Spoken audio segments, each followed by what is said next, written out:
On the 28th of February 1997, Los Angeles police officers Perello and Farrell were on routine patrol driving along Laurel Canyon Boulevard, North Hollywood.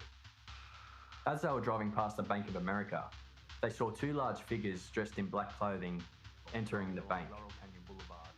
Both were wearing ski masks, both had body armour on, and both were carrying large automatic assault rifles. 5840 speed, question assistance. We have a possible 211 in progress at the Bank of America. Bank of America. Located north of Kittredge. We have shots fired. 39 shows responding, code 3. All units, officer needs help. At the Bank of America, Laurel Canyon, north of Kittredge. Officer needs help. Bank of America, Laurel Canyon, north of Kittredge.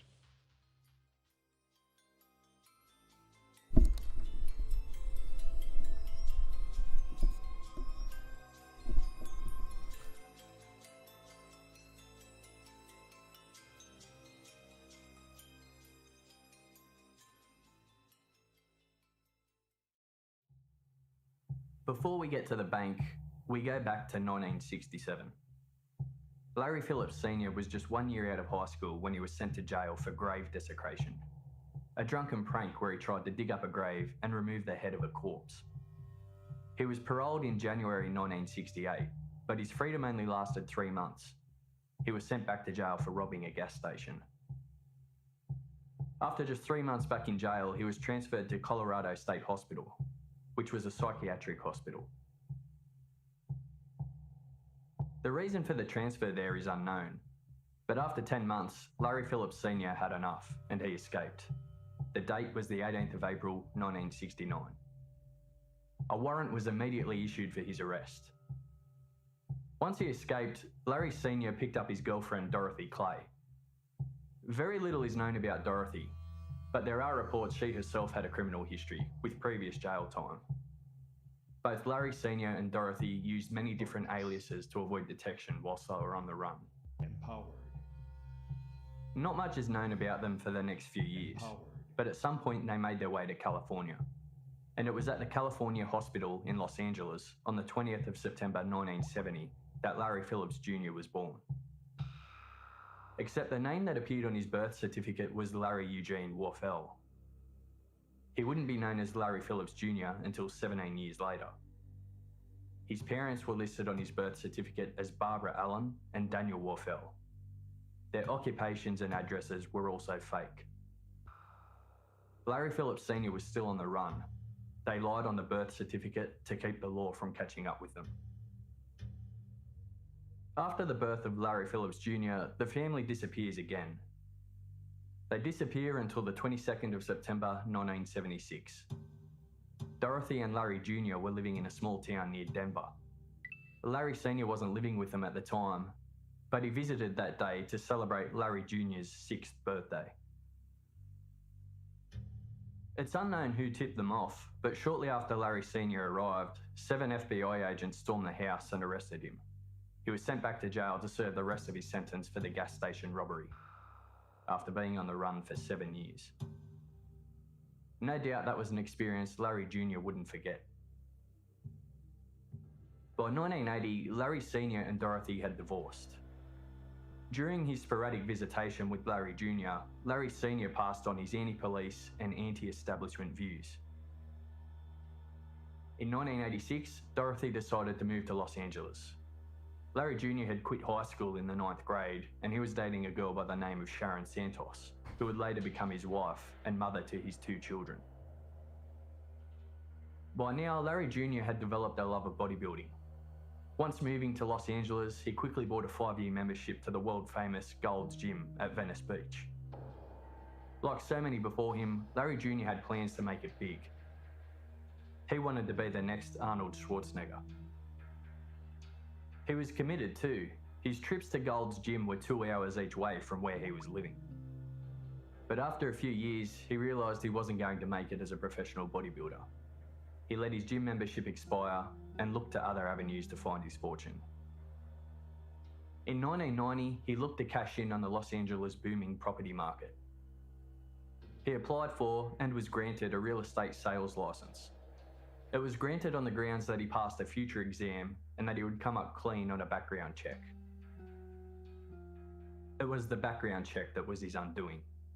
A fingerprint check matched him to an arrest in 1989, where he shoplifted $400 worth of clothes. It was his first and only arrest at the time. His bodybuilding dream didn't work out, and now his planned real estate career was taken away. Larry Jr. became down and out. Instead of taking responsibility, he decided to blame everybody else. He came to resent society and its rules. He decided to move back to Denver with his wife Sharon and his children. Larry found alternative methods to try and make it rich. He contacted local real estate agents and went through a number of properties that were for sale.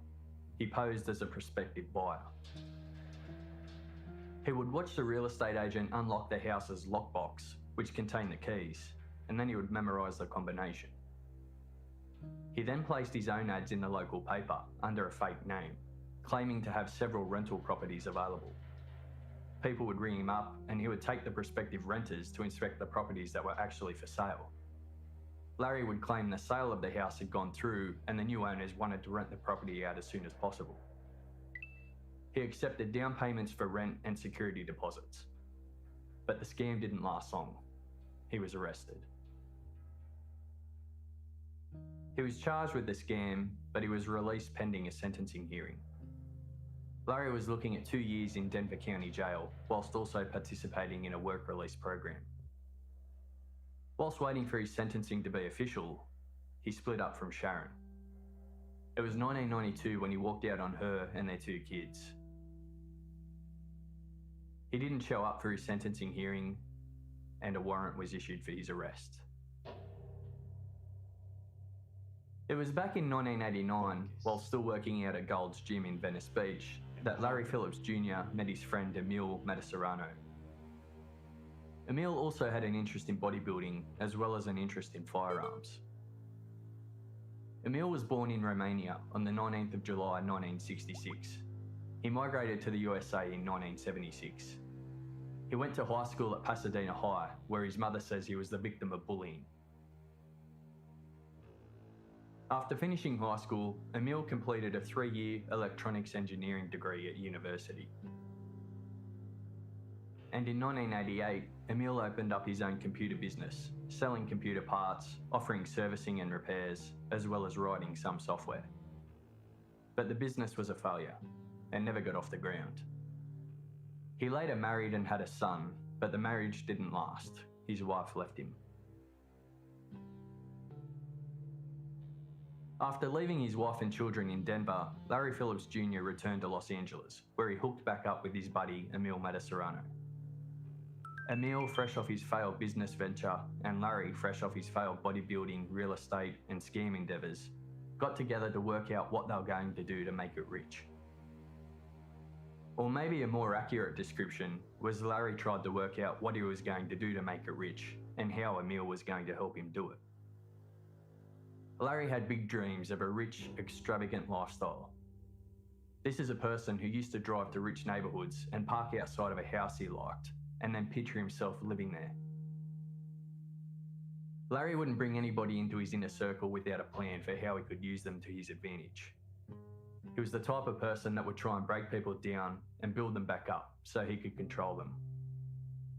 Larry was the manipulator, Emil was the follower. He did whatever Larry said.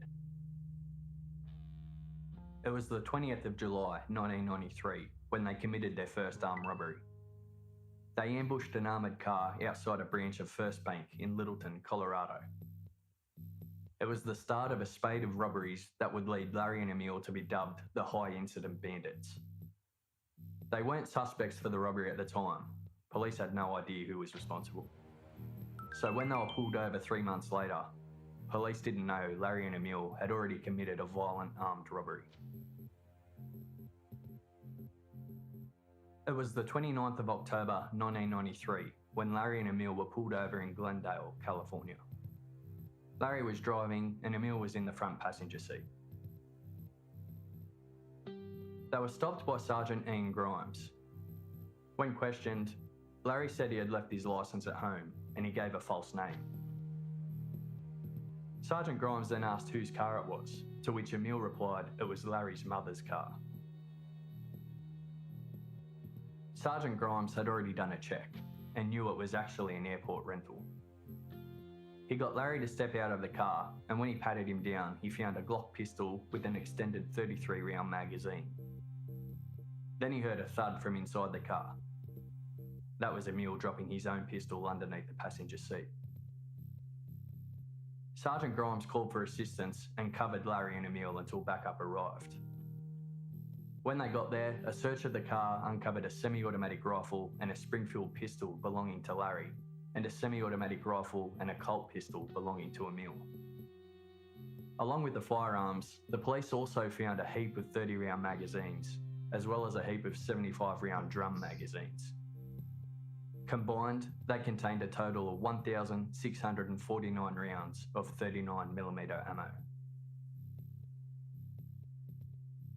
They also found 967 rounds of 9mm ammo, 357 rounds of 45 ammo, 6 smoke bombs, 2 improvised explosive devices, 1 gas mask, 2 sets of body armour, 2 police scanners, sunglasses, gloves, wigs, ski masks and a stopwatch, 2 spray cans of hair colour, 3 different sets of Californian licence plates, and $1,620 in cash. They were both arrested and taken to Glendale Police Station. The police were convinced they'd just stopped a bank robbery from happening, and given what was to come, they were obviously right. Larry Phillips Jr. was charged with conspiracy to commit robbery, grand theft auto, unlawful weapons activity, carrying a loaded, concealed firearm, and felony perjury. Emil Mataserano was charged with conspiracy to commit robbery, unlawful weapons activity, and carrying a loaded firearm in a vehicle. At their preliminary hearing, the grand theft auto charge and the perjury charge against Larry were dropped. On the remaining charges, they were facing 8 years jail each. The problem was, neither Larry or Emil said a word, and the police had no other information to go on. So it was difficult to prove they were going to commit a robbery, even though that was the logical conclusion given the arsenal and the disguises they were found with. It was another thing to prove it in court. At their arraignment, they gave a story that the disguises were in preparation for a Halloween party, and that they had the weapons and ammo because they were headed to a shooting range. In exchange for early guilty pleas, the DA dropped the conspiracy robbery charges and allowed Larry and Emil to plead to much lesser charges. Larry was sentenced to 99 days jail with 3 years probation. Emil was sentenced to 71 days jail with 3 years probation. Both were actually released straight away due to time already served. The date was the 27th of December 1993. Larry was still wanted in Denver on the rental property scam, but for unknown reasons, Denver authorities didn't pursue him. He wasn't extradited back there to face punishment, so essentially Larry was a free man. It was about 18 months later, on the 14th of June 1995, that Larry and Emil hit another armoured car. Herman Cook was a guard working for Brink Security. He was working on an armoured car doing cash drop-offs and pickups to banks. Herman had just made a drop-off to the Bank of America on Roscoe Boulevard, Winnetka, Los Angeles. He was walking back to the armoured car with an empty money bag. It was here that Herman was completely ambushed, shot multiple times without warning in a completely unprovoked attack. Herman staggered his way back to the front of the armoured car where he collapsed. He was never even able to draw his firearm. His partner, Felipe Cortez, was in the armoured car at the time. Emil then opened fire on the car while Larry made the approach. Felipe was able to get a few shots off. He said he even hit one of them, but it did nothing but stagger them. A clear sign they were wearing body armour. Felipe was also shot in the attack. Larry was able to reach into the car and grab a bag of money. He and Emil then escaped, making off with $122,000. Felipe survived, but Herman wasn't so lucky. He died as a result of his gunshot wounds.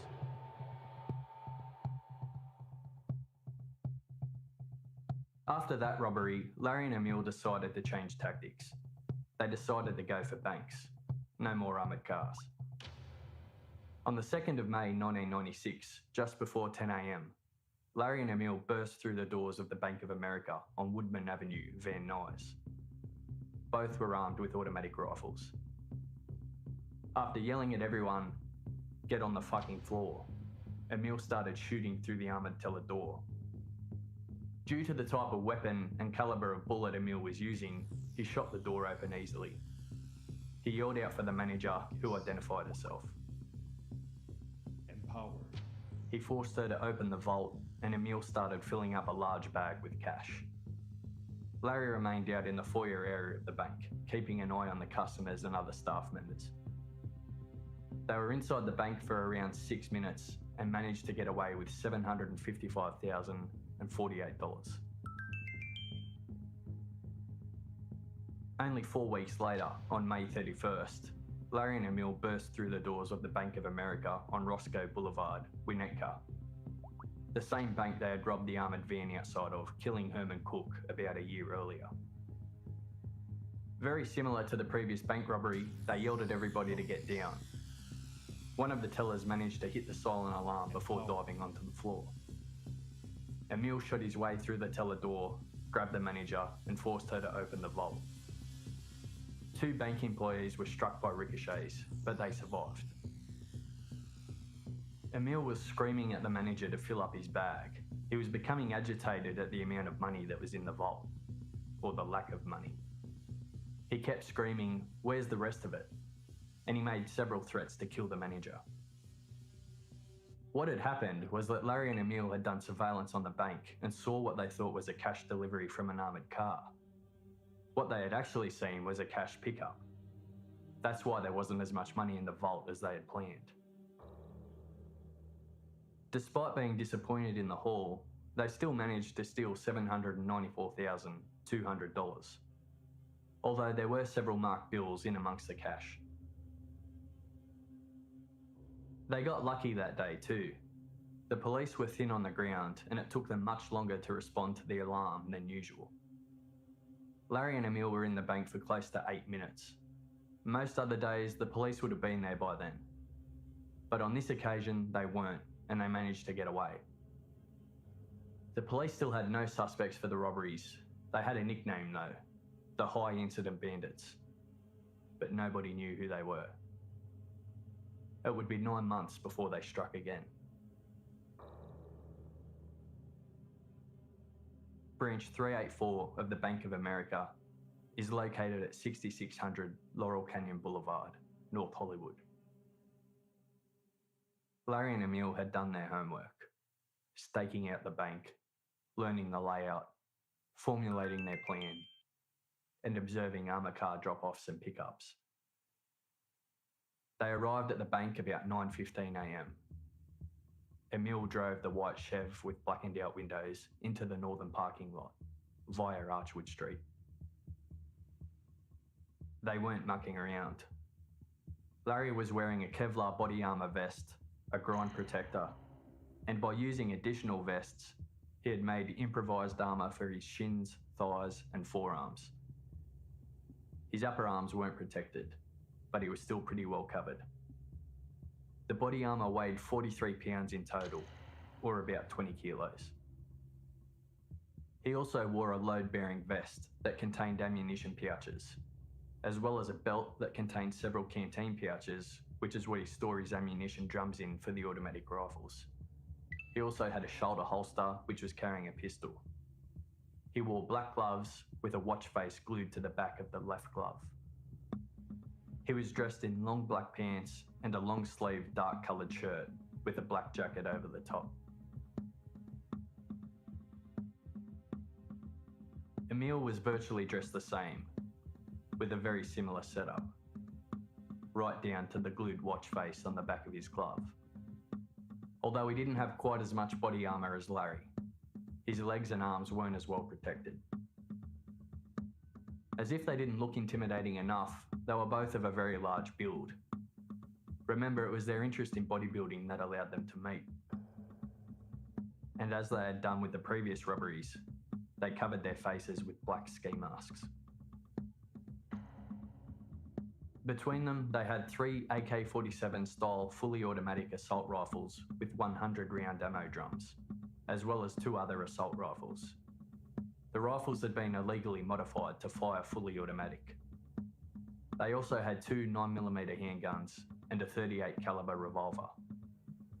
Between them, they had close to 3,000 rounds of ammo, including armour-piercing rounds. These were weapons that were designed for war. They set their watches for a time of 8 minutes, the maximum time they believed they had until police would arrive. They then made their move. Armed with an AK-47 assault rifle each, plus their handguns, they walked to the northern doorway of the bank, a distance of about 32 feet, or 10 metres from where they had parked. The time was 9:17 a.m. They left their other assault rifles in the Chev, along with a police radio. As they were entering the bank, an LAPD North Hollywood patrol vehicle was driving down Laurel Canyon Boulevard, just on a routine patrol. Pure luck. Right place at the right time. Or wrong place, depending on which way you look at it. The patrol car was being driven by Officer Perello. Officer Farrell was in the passenger seat. Whoa! Fuck! After spotting Larry and Emil, they swung the police car into the southern parking lot of the Bank of America and took up positions behind their patrol car, covering the bank. Farrell then made the first broadcast. Requesting assistance. We have a possible 211 in progress at the Bank of America. Bank of America. Located north of Kittredge. We have shots fired. 39 shows responding code 3. All units, officer needs help. At the Bank of America, Lower Canyon, north of Kittredge. Officer needs help. Bank of America, Lower Canyon, north of Kittredge. There was a foyer containing 3 ATMs at the northern entrance to the bank. A customer was using one of the ATMs when he felt somebody approach him from behind. Turning around, he got quite the shock when he saw Larry and Emil. Larry Phillips said, "Okay, motherfucker, let's go." Not about to argue, the customer went willingly with Larry and Emil and walked inside the bank with them. As soon as they entered the bank, Emil started firing his rifle into the roof, yelling, "Everyone down." Larry yelled, "This is a fucking hold-up. Everyone down, motherfuckers." Nobody argued. Although one of the tellers was able to hit the hold-up alarm before diving to the floor. Shot fired, opening up. Suspects are in the bank. Do not approach the bank. The suspects are inside of the bank. It's a 211 in progress inside the Bank of America, Lower Canyon, north of Kittredge. Suspects are inside of the bank. Just like the previous bank robberies, Emil approached the teller door and shot his way through it. The door was bullet resistant, designed to stop any pistol round, but it was no match for Emil's high-powered automatic assault rifle. Once he got through the door, Emil yelled, "Get the money or we will kill you." Joe Villagrana, the branch's assistant manager, got up and made himself known. Emil aimed the rifle at him and told him to open the vault. As they were making their way there, Emil struck him in the back of the head with the rifle. There were about 30 people in the bank in total, including 5 people in the safety deposit box room. As Emil and Joe walked past that room heading towards the vault, Emil shot off more rounds into the roof, screaming at the people in the safety deposit box room to get out. Larry remained out in the lobby of the bank, keeping control of the customers and other employees. Meanwhile, Officer Farrell kept the radio transmissions coming, telling the other police where he wanted people set up. A3, I want one unit on the north side, I want a unit on the south side, and I want a unit on the path, if possible. 15839 is responding code 3 to Laurel Canyon north of Kittredge. 1583 wants a unit on the north side, on the south side, and on the rear. A3, we want someone to position themselves safely to watch the front door. We don't think the suspects know we are here. 15942 is requesting a unit to safely position themselves in front of the front door. Suspects possibly do not know the PD is there. The next officers to arrive on scene were Detectives Tracy Angeles and William Krulak. They arrived about 9:19 a.m. and pulled up in a parking lot opposite the bank's entrance on the western side. Sergeant Larry Haynes was next on scene. He blocked off the intersection of Laurel Canyon Boulevard and Archwood Street, which was north of the bank. So he had a view of the door Larry and Emil had entered. It's believed that Larry and Emil had no idea the police were outside at this time. They didn't have their police radio with them. They left that out in the Chev. There were a few civilian witnesses hanging outside the bank. Tracy Fisher, Michael Horan and Barry Golding. They saw Sergeant Haynes arrive and they all approached him to let him know what they had seen and heard. L40, be advised, I got two witnesses over here saying there's possibly 2 or 3 suspects inside, possible AK-47s or wearing ski masks and dark clothing. 15940 advises there are 2 witnesses at the location. Advises 2 to 3 suspects inside the bank wearing ski masks and AK-47s.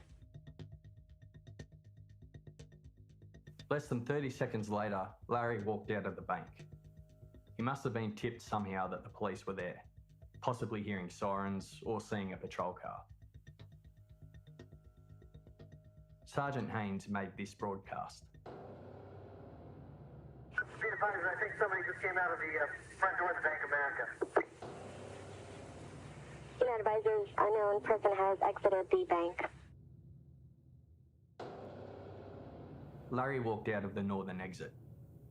He casually looked around and surveyed the scene, not looking concerned at all. From his position, he probably would have only been able to see the patrol car of Sergeant Haynes, so it might not have looked that bad to him. But there were other police there, not to mention the large amounts still on the way. After having a look around, Larry turned around and calmly walked back inside the bank. Shortly after this, Officer Martin Whitfield arrived and parked next to Sergeant Haynes. While this was going on, Emil had gained entry to the vault, but progress was slow due to the cash being separated into different lockable boxes. This was designed to slow down bank robberies, and it was working. Once he walked back inside the bank, Larry walked over to a security guard who was lying down on the lobby floor. He put his foot on his neck, pointed his rifle at him, and said, "If you move, motherfucker, I will kill you.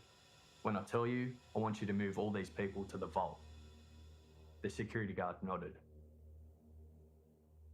Larry then walked off, shooting his rifle into the roof, screaming, "Nobody look at me, or I will kill you." Back inside the vault, Emil was becoming furious. There was nowhere near the amount of money he thought there would be. Due to the large amount of recent robberies, including the 2 at Van Nuys and Winnetka that Larry and Emil had committed, the Bank of America had changed its delivery schedule. The North Hollywood branch still hadn't received their cash delivery. He started firing his weapon out of frustration. The police outside the bank could hear all this automatic gunfire being let off. The call was put in for SWAT to attend. L40, 4 shots are being fired from inside the bank. 1540, more shots are being fired from the suspects at Laurel Canyon north of Kittredge at the Bank of America. 15L, Cannon, requesting SWAT, respond to this location, requesting ETA for SWAT. Police had the bank surrounded. Officer Haynes and Whitfield were at the intersection of Laurel Canyon Boulevard and Archwood Street to the north. They had a good view of the northern doorway. Officer Brentlinger was east of their position, covering the northeastern side of the bank. First officers on the scene, Farrell and Perello, were still in position in the southern parking lot. Detectives Krulak and Angeles had been joined by Officer Zaborovian and Officer Guy in the parking lot opposite the bank on the western side, and there were still plenty more police officers on the way. Back inside the vault, Joe had placed $303,305 inside Emil's bag. But in amongst all that cash were 3 die packs. Emil walked out of the vault towards the teller door. Larry yelled out to a bank employee, "Open the door, open the fucking door." She complied. Larry then yelled to the security guard that it was time to move the people to the vault.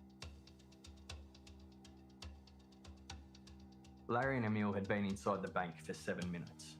It was now 9:24 a.m. Oh my It was god, I at this hate time this that place. Larry burst through the northern door of the bank, looking straight up towards the intersection of Archwood Street and Laurel Canyon Boulevard, where officers Haynes and Whitfield were. Without a second of hesitation, Larry opened fire. First at Haynes' patrol car. The 3 civilian witnesses were still in that area too. They all immediately dived for cover when the shooting started. Whitfield was behind his patrol car, which was parked next to Haynes. Larry took aim at that and unleashed on him as well. The bullets easily ripped through the car and struck Officer Whitfield. Now 10 SWAT has been notified. Everybody stay down. Rapid automatic fire. They're panning the area with fire. Everybody, get the officers up. Shots fired. Fully automatic weapons. Needs help. 1540 is requesting help. 1540, your location. I'm at the bank. All units, 999 advisors, large shots fired. 500 block of Laurel Canyon. Try about 80 on the ground. Requesting help. All units, officers requesting help. Lower Canyon, North Kittredge at the Bank of America. Shots are being fired. All units, officer requesting help at the bank. Stay down. The suspects are shooting AK-47. All units at the Bank of America, stay down. Shots are being fired. Automatic fire. SWAT is being notified. Code 3. All officers stay down. Shots are being fired from AK-47. There is an officer down. All units, officer needs help. Lower Canyon and Kittredge, officer down. Officer needs help. Lower Canyon and Kittredge, officer down. As Larry started firing to the north, Officer Zaborovian saw an opportunity. He was to the southwest of him, taking cover behind a locksmith's kiosk, with Officer Guy and Detectives Krulak and Angeles.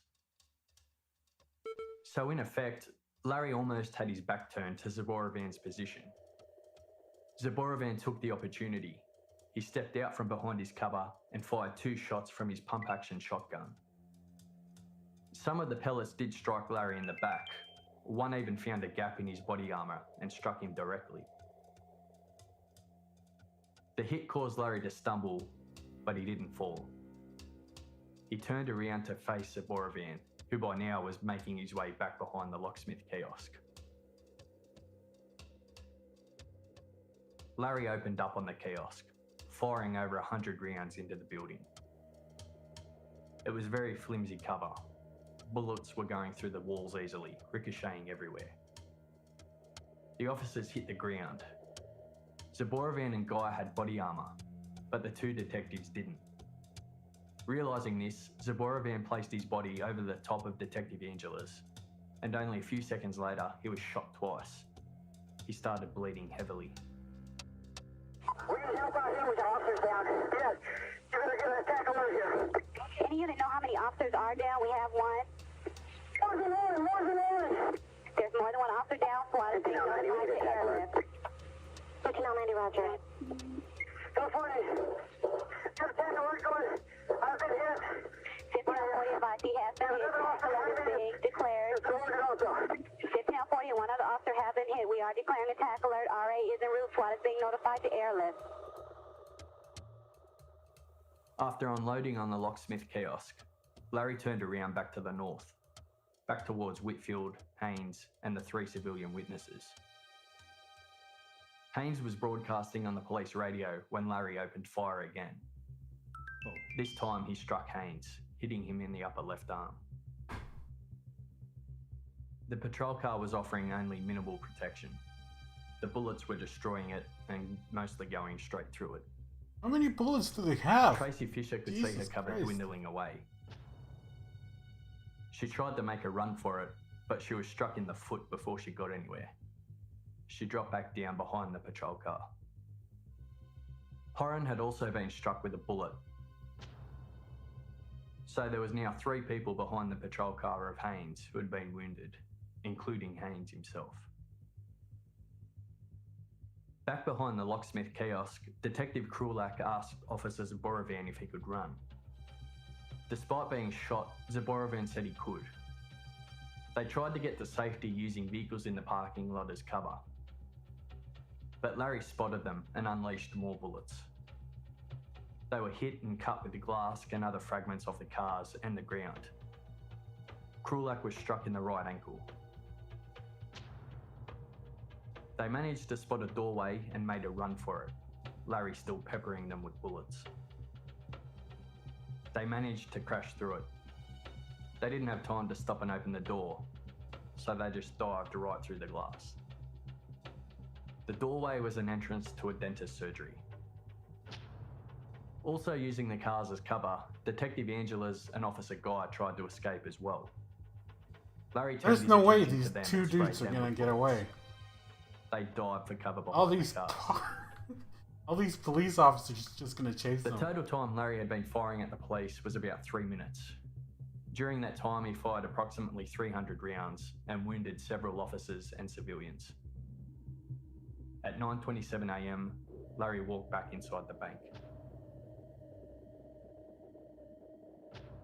The police had no answer for that onslaught. One officer put it best when he said, "I was in the wrong place with the wrong gun." The bullets the police were using were incapable of penetrating Larry's body armour. And as most of his body was covered with body armour, the police were basically no chance of striking him. Larry, on the other hand, had an automatic assault rifle with armour-piercing rounds that were going straight through the police cars and walls with ease. It wasn't a fair fight. Where'd they get all these guns from? As Larry walked back inside the bank, Zaborovan was calling out for help inside the dentist surgery. Dr. Montes came to his aid. Detective Krulak was inside covering the entrance, just in case Larry decided to come after them.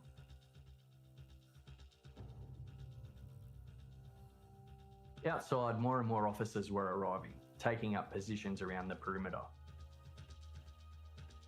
At 9:30 a.m, Larry walked back outside. This time, he had Emil with him. They both carried the bag of money through the doorway.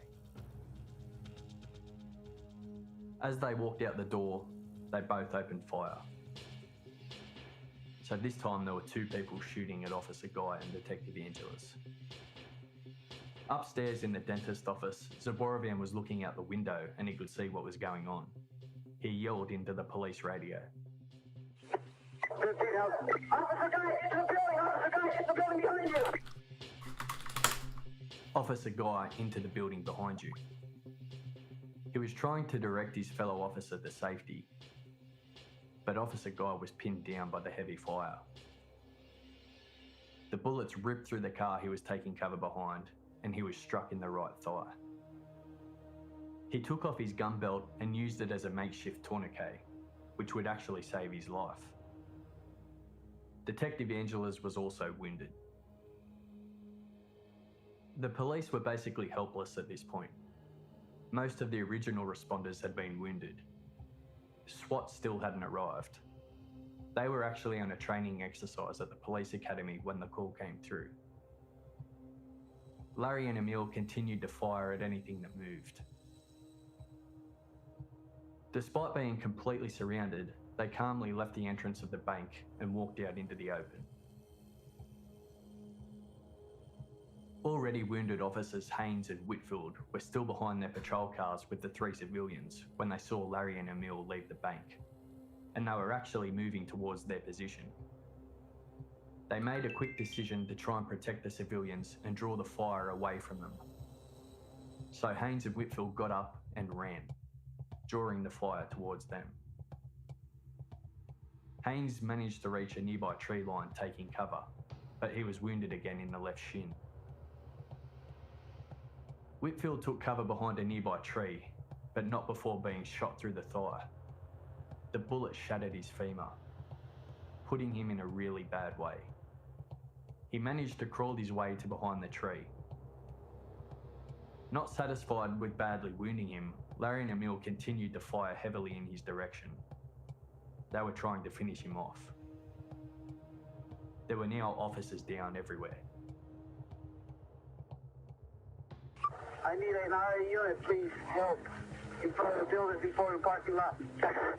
Officers requesting help in the building Emporium parking lot. There's possibly also a motor officer down at Victory and Archwood.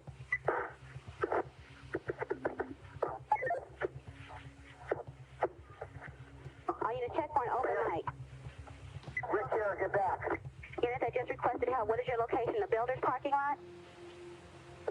Affirmative.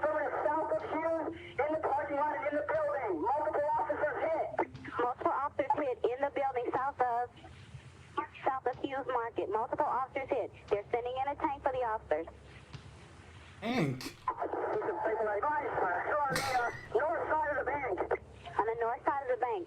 That's a bit of an overreaction. Citywide TAC alert. We are now on TAC alert due to an unusual occurrence in North Hollywood Division. A citywide TAC alert at this time until further notice. Media helicopters had started to arrive by now, and they were capturing the first pictures of this madness that would be broadcast around the world. A police helicopter was also circling above, giving updates on what they could see from the air. Larry carried the bag containing the money to the Chev. Emil was still shooting, offering Larry covering fire. By now, the die packs had exploded, but a lot of the money was still actually usable. It wasn't all ruined. Larry dropped the bag next to the Chev and grabbed some more ammunition. Yeah, there's like no way Emil they're wasn't too getting far away. behind There's helicopters. They're going to north. They're going to the front, out north. The suspects are exiting through the north front.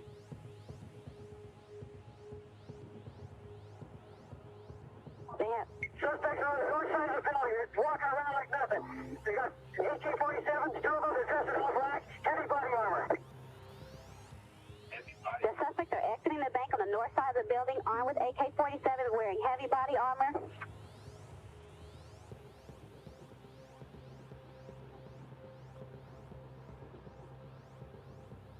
Yes, these guys are firing at the officers. Tell officers to stand back. These guys are firing at the All officers. officers, per the air unit, the suspects are firing at all officers. Stay down per the air unit. Focus. As Emil was making his way to the Chev, he was grazed above the right eye with a bullet. The wound was only a few millimeters away from killing him. He was extremely lucky. He dropped to one knee behind the Chev while he assessed the damage. Once he realised he was okay, he jumped into the Chev.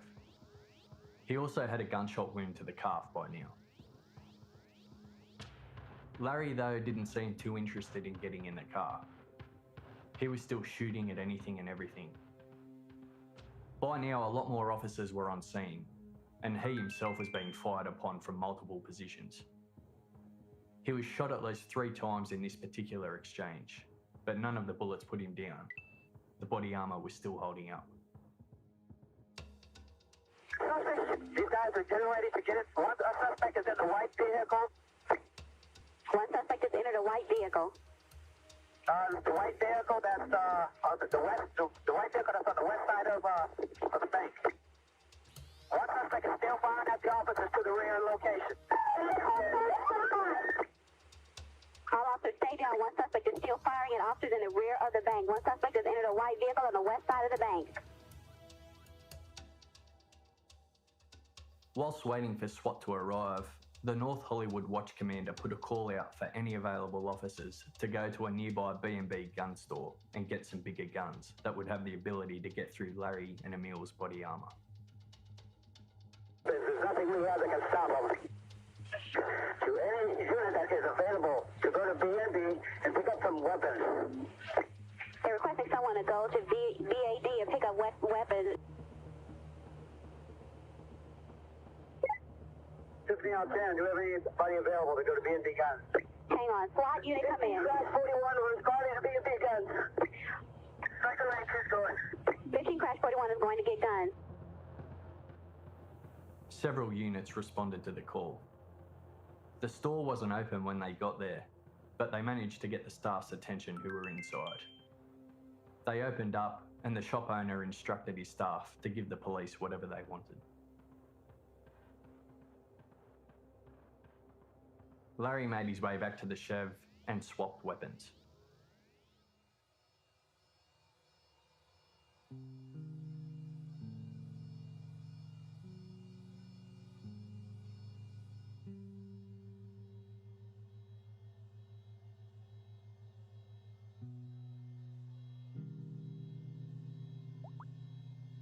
Why he didn't get into the car to start the getaway at this point, nobody knows.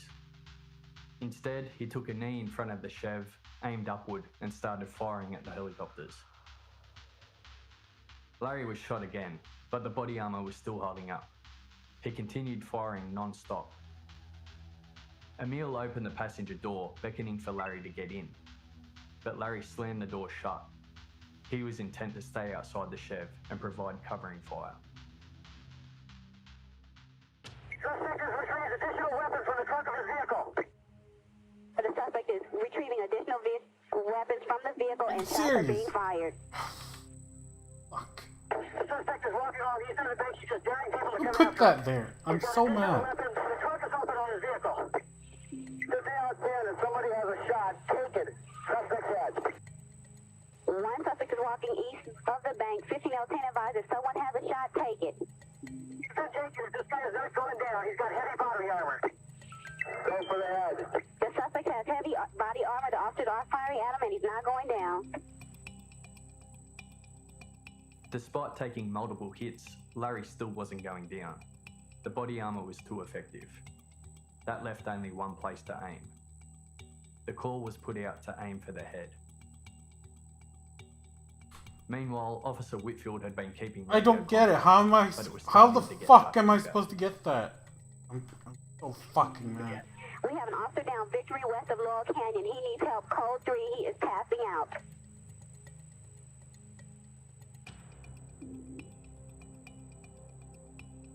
West of the 170 freeway at Victory. The officer needs help immediately.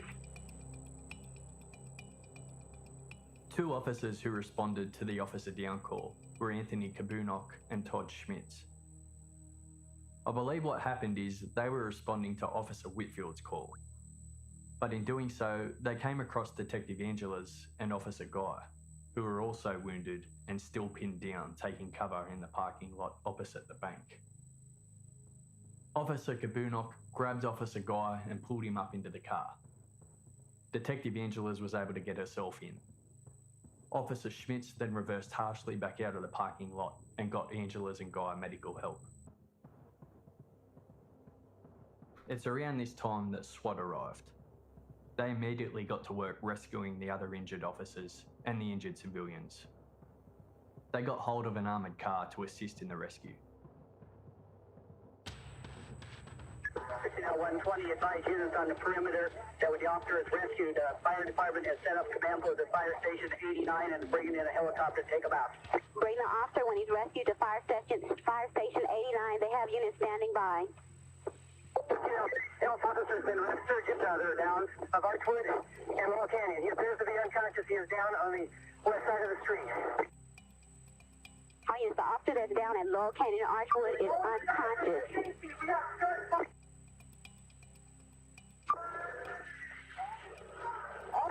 Shots are being fired still. The officer is down at Archwood and Laurel Canyon.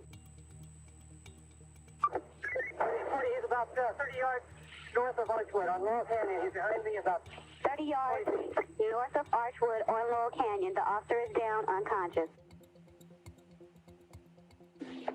40, that officer is behind the tree now. He's got cover. The officer that's down has gotten cover behind the tree. The RA is being notified. We're trying to get someone in for him. Car coming in with officers in it. Stand by. Everybody stand by. Everyone stand by. There's an armored car coming in full of police officers. Suspect vehicle's moving. Suspect vehicle's moving. Emil put the Chev in motion, deciding it was time to try and leave. Suspect vehicle's moving. Suspect vehicle's moving. Suspect vehicle is moving.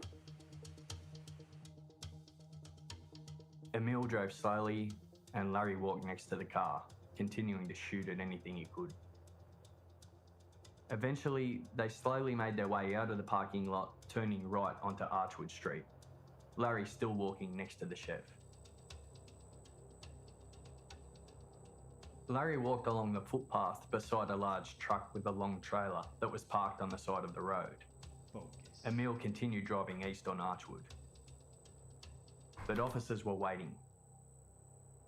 Larry got shot twice more, forcing him back to take cover behind the truck trailer.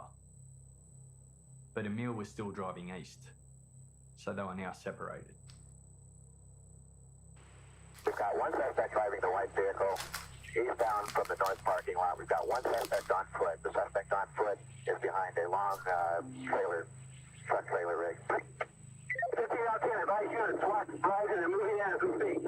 SWAT is moving in. There's one suspect eastbound from the north side of the parking lot in a vehicle. The other one is on foot near the long trailer. SWAT is en route to 6600 Laurel Canyon across from Del Taco for the officer down. They're moving eastbound. They're moving eastbound near Archwood.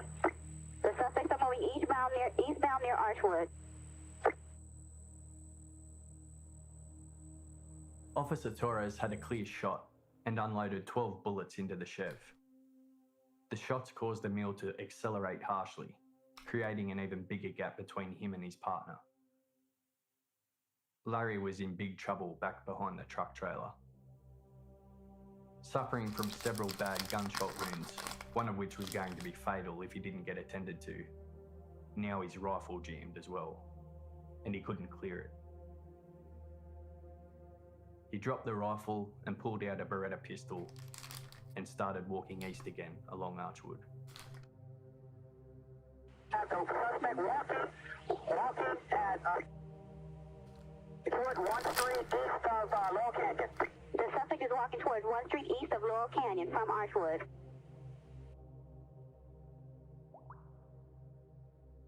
Way up ahead, he could see Emil still in the Chev. Emil wasn't waiting though. He had his own problems, being pursued by other officers. And at least 7 officers stood in Larry's path. Larry continued firing at them with the Beretta, but he was shot yet again. He was now suffering about 11 gunshot wounds. The latest one struck him in the hand, which caused him to drop the pistol.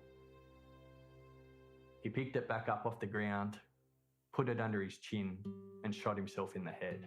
Focus. Yeah. He died instantly. Larry Phillips Jr. was 26 years old.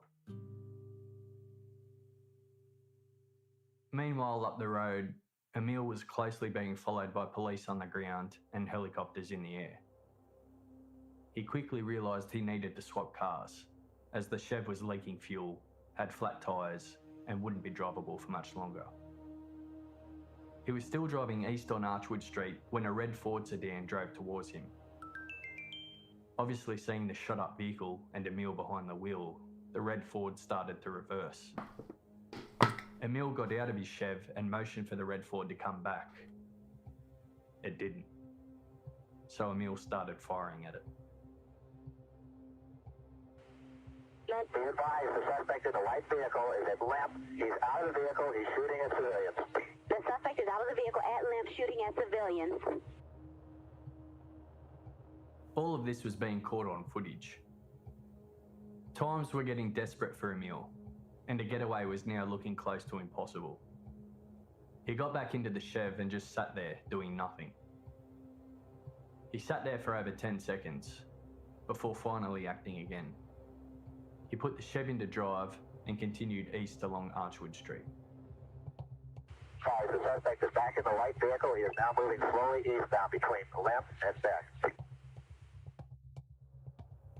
He found another target, a 1962 Jeep Gladiator being driven by Bill Maher. Emil started firing through the windscreen at the Jeep, and that was enough for Bill to stop and get out and run. Emil pulled up next to the Jeep. He got out and dumped his weapons and ammo into it. He got in and attempted to drive off, but he couldn't get the car started. There's a Citizen's vehicle. It looks like a brown truck. It's facing on the westbound right now on Archwood. Why are people screaming into their radios? Westbound on Archwood. Westbound Archwood in a brown truck. And it was at this time that a police car containing 3 SWAT officers, Don Anderson, Steve Gomez, and Richard Massa, were flying down Archwood Street towards Emil. Emil was now in the Jeep facing west on Archwood. The SWAT officers were heading east, so they were head on. In an incredibly brave move, he just drove straight at Emil, pulling up the car at an angle directly in front of the Jeep. When he saw the SWAT officers pull up, Emil jumped out and took cover back behind the chef. So there was only about 30 feet, or 10 metres, distance between the SWAT officers and Emil, and there were 3 cars in between them. They then engaged in a fierce gun battle. Westbound Archwood. Step 5, shots at step 5. More shots are being fired. Shots are being fired. Shots being fired behind the white cone. Watch crossfire. All units watch for crossfire. On Archwood between Radford and Hines. Metro is engaging the suspect. All units stay back. On Archwood between Radford and Hines, air unit advise all officers stay back. Watch for crossfire. Emil was struck several times, but was saved by his body armour yet again. It didn't take the SWAT officers long to realise that if they fired underneath the vehicles, they would be able to hit the legs of Emil, which weren't protected by body armour. Their plan worked. They hit Emil multiple times in the legs. One bullet actually shattered his leg. But still, Emil wasn't giving up. He kept trying to fire at the SWAT officers, but SWAT were winning the battle. Emil was hit several more times, and eventually they finally stopped him. Emil collapsed, dropping his weapon, and SWAT pounced on him. That exchange lasted just under 2 minutes.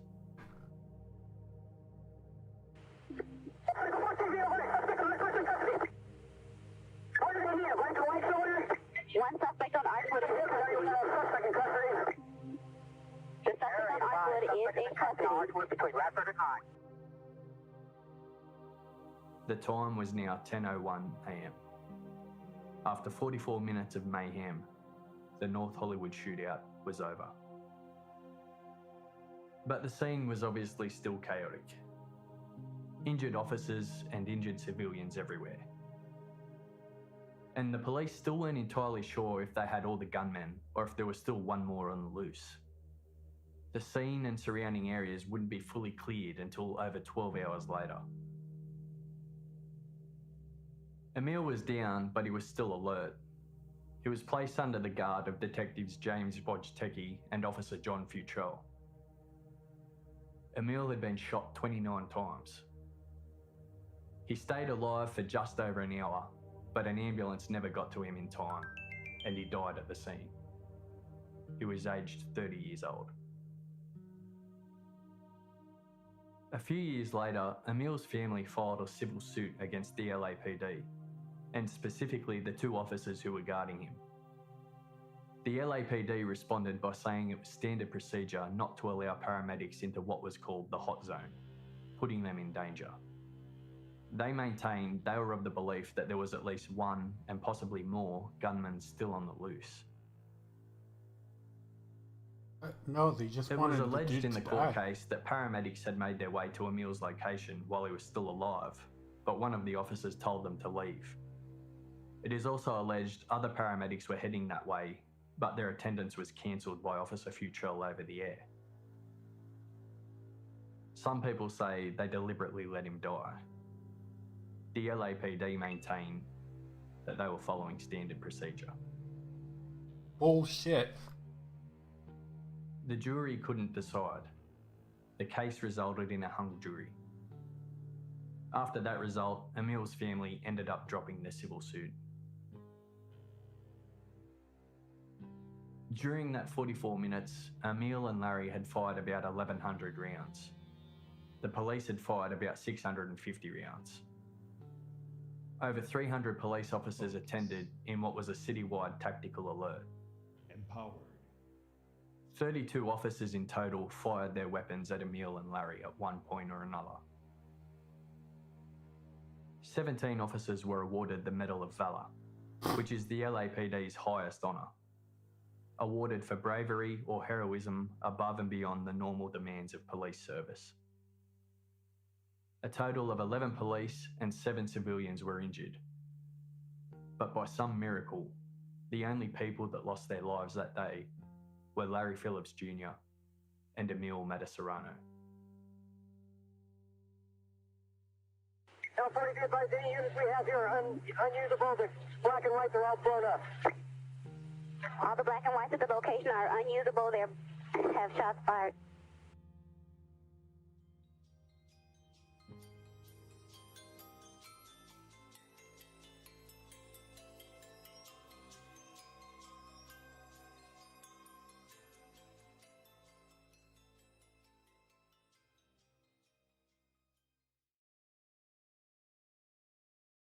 Pretty amazing how the police are very good at awarding themselves medals.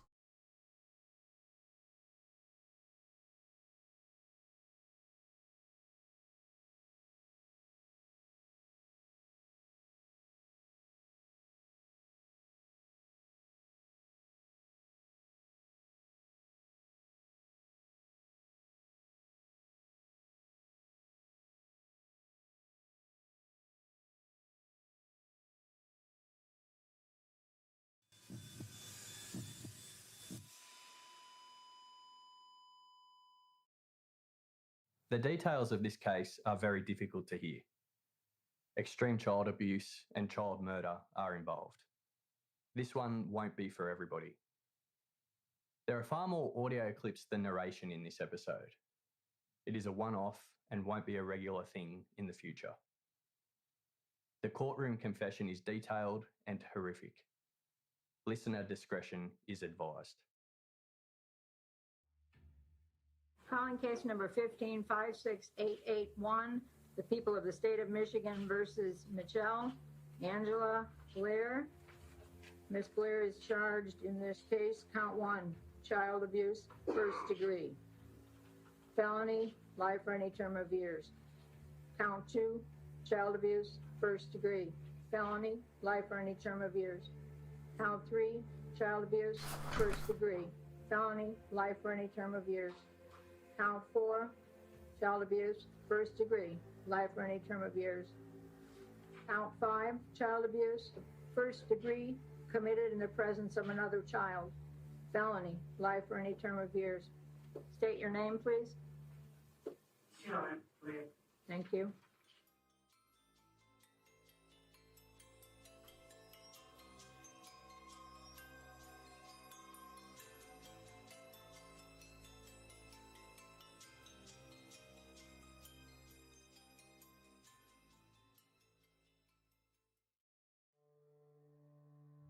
This story takes place in Detroit, Michigan, at Martin Luther King Homes, a low-income public housing complex containing 312 units, located on St. Albans Street. At 11:30 a.m. on Tuesday the 24th of March 2015, an eviction crew from the Wayne County Sheriff's Office attended Unit 804 in the Martin Luther King complex. The bailiffs were there to evict the tenant Michelle Blair, who lived there with her 4 children, her 2 daughters aged 17 and 13, and her 2 sons aged 9 and 8. Michelle was described as a nice, friendly person. Her kids were described as polite and respectful. Sometime around 2012, Michelle had pulled all 4 of her kids out of school, opting to homeschool them instead. It was around 2014 when neighbours started to notice that they hadn't seen Michelle's 13-year-old daughter, Stoney Blair, or her 9-year-old son, Stephen Berry, for a while. Michelle explained that they had been spending a lot of time with an auntie, and that when they were back at home, they didn't really like going out and being around people. They preferred to stay inside. Michelle had been living at a unit for the last 10 years. She was unemployed, receiving a government benefit. She had money issues and she hadn't paid her rent. That's why she was being evicted.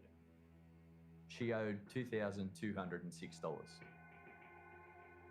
Michelle knew she was getting evicted.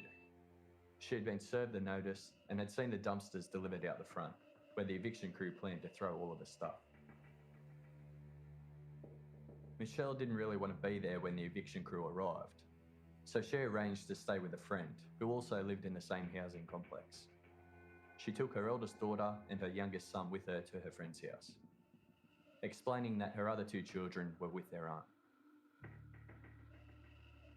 The eviction crew arrived and knocked on Michelle's door. They got no answer, so they forced entry and started the eviction process. They were met with a disgraceful mess of a unit, with rubbish and food scraps all over the floor, items of clothing and other junk thrown around everywhere. Focus. The conditions were described as barely livable. The eviction crew got to work clearing out the furniture of the house, and they came across a chest freezer. They opened it up to see what was inside. 11:30, 7th Precinct received a call. Officers assigned to 7th Precinct received a call from the bailiff who was in this complex of Martin Luther King homes conducting an eviction. And it was during that eviction process that they discovered 2 young children in a freezer. Further investigation revealed that it appeared to be 2, a male who we're saying is approximately 11 years old, and a female 14 years old, inside of a plastic bag, appeared to be frozen. The eviction crew opened the chest freezer and located the frozen body of Michelle's 13-year-old daughter, Stoney Blair. That's when they called 911. It wasn't until shortly after that they realised there was a second body underneath. Michelle's 9-year-old son, Stephen Berry. Michelle Blair was also known by her nickname Angel, described as a nice, friendly person by her neighbours. Her Facebook profile read, "Loyal to my babies," and "There is no greater blessing than being called a mum." Michelle Blair had some serious questions to answer, and it didn't take long for police to catch up with her. Oh, We were fortunate yesterday that a member of our community stopped our investigators and led us to the location where we found and arrested the mother of the 2 children found dead in her apartment. Our homicide team continues to work diligently to bring some closure to both family and their friends. The medical examiner will be performing autopsies in the next day, and at that time, we will know the cause of death of these 2 children. As you can imagine, this is a very complex case. While we all understand your desire and the desire to know more about what happened in the home, I will ask you to be mindful of the 2 children who are also in the home that are still alive. Her 2 surviving children were taken into protective custody while police got to work trying to find out what happened. A background check showed that between the years 2002 and 2005, Michelle Blair had been investigated on 2 separate occasions for allegations of child abuse. The abuse claims were substantiated. Her punishment was counselling. She was allowed to keep custody of her children. As part of the investigation, Michelle's surviving children were interviewed. What they detailed was a real-life house of horrors. Both of them were physically beaten by Michelle. They were regularly whipped with an extension cord and hit with a piece of wood. Both had also been burnt with an iron. What? At the time they were taken by child services, both kids had numerous scars and injuries. Her son had 25 different scars on his back alone. There was clear medical evidence to back up their story that they were the victims of prolonged physical abuse from their mother. Michelle was initially only charged with child abuse. This was because the police had to wait for the results of the autopsy to determine exactly how the children died. And the autopsy was delayed as they had to allow the bodies to thaw out before it could be conducted. Michelle was arraigned 2 days later, Thursday the 26th of March. She was charged with 4 counts of first-degree child abuse, which is punishable by 15 years in prison. She was also charged with 1 count of committing child abuse in the first degree in the presence of another child. That carries a life sentence. Her bond was set at $1 million. Within a week, the autopsies had been completed. The conclusion? There was no doubt. Stoney Blair and Stephen Berry had been murdered. Michelle's charges were upgraded to 2 counts of felony murder, 2 counts of premeditated murder, and 1 count of torture. Stephen Berry was killed around the 30th of August 2012. Stoney Blair was killed about 9 months later in May 2013. Both had been left in the freezer until the eviction crew found them in March 2015. How didn't anybody notice Stoney and Stephen missing? Well, some neighbours did notice that they hadn't seen them for a while, but when they asked the question, they believed Michelle's story, that they spent a lot of time with an aunt, and when they were home, they didn't like to go outside. No alarm bells were raised at school because they didn't go there in the first place. Their fathers hadn't seen them for several years, so they didn't notice either. Sadly, Stoney and Stephen were able to go missing for 2 years, and nobody did anything other than ask a passing question as to where they were. Nobody asked any real questions or looked closely at all. It took an eviction crew to find them in the freezer before anybody realised they were really gone. And the whole time her kids were in the freezer, Michelle continued to accept government benefits for them. Michelle was subjected to numerous evaluations by doctors and psychiatrists to make sure she was competent to stand trial and that she could be held criminally responsible for her actions. But Michelle didn't want to wait for those reports. She just wanted to plead guilty. She tried numerous times to plead guilty and have the matter finalised, but the court wouldn't allow it straight away. The court needed to make sure everything was done properly. They had possible future appeals in mind. They wouldn't accept the plea until all doctors' evaluations were officially on record. It's my understanding to get a trial is to get to the truth, right? I'm already saying that I did it. I'm freely giving myself and accepting life in prison. If I'm already giving myself to you like, hey, I did this, what's the problem? And I'm not gonna come back like, oh, I didn't understand my rights. I'm not a coward. You get what I'm saying? I don't have that second report from Dr. Shiner yet, okay? The forensics one is not good enough? No, that's why we requested an independent too, okay? Now, my understanding is that his evaluation is complete, but we just don't have it yet. These are some very serious charges and very... I understand all of them. If y'all Give me an seen opportunity it, now. Give me an opportunity. I've confessed 3 times. I'm not gonna stop saying what I did. You get what I'm saying? I understand. These are very serious charges with very serious consequences. If you were to plead guilty to a first-degree murder charge, that is life in prison without the possibility of parole. I know this. I'm happily saying life in prison. If you had death penalty, I would take that. I don't care. That's my baby, period. I'm not gonna change my mind. I'm not changing anything. I don't need the week to think about it. When all doctors' reports were eventually placed onto the record, the court made a ruling that Michelle was competent to stand trial, and she could be held criminally responsible for her actions. As such, if she now wanted to plead guilty, the court would accept it. Michelle wasn't insane. She knew exactly what she was doing and understood the consequences of her actions. Michelle pled guilty straight away. During her guilty plea, she described the how and why of what she did. Just a warning, the following clip is very graphic in detail and may not be suitable for all listeners.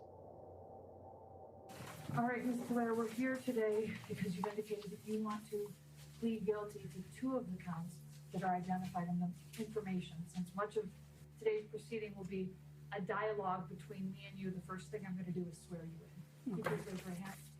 Do you solemnly swear or affirm that the testimony you're about to give today will be the truth? Yes. Thank you. What is your name, ma'am? Michelle Blair, Ms. Blair, how old are you? 36. Are you a United States citizen? Yes. Okay.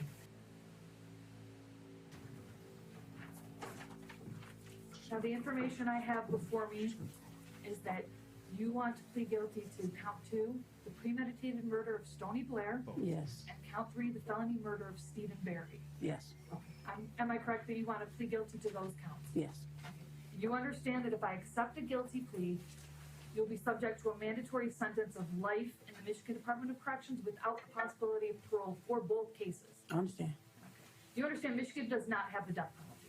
I do now. Okay. Ms. Blair, what did you do to Stony Blair that makes you guilty of premeditated murder?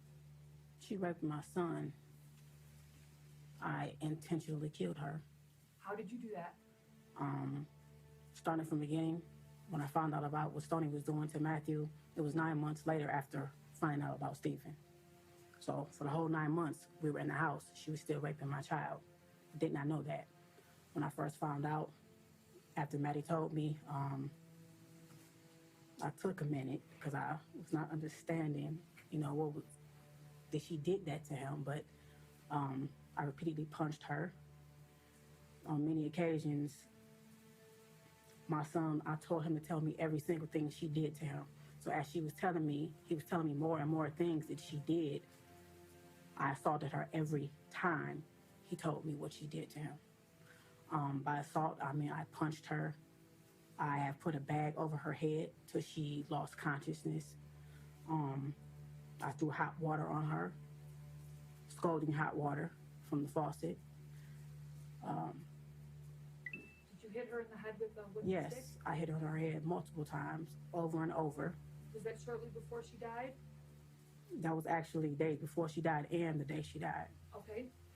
I hit her on her back. It's like her tailbone.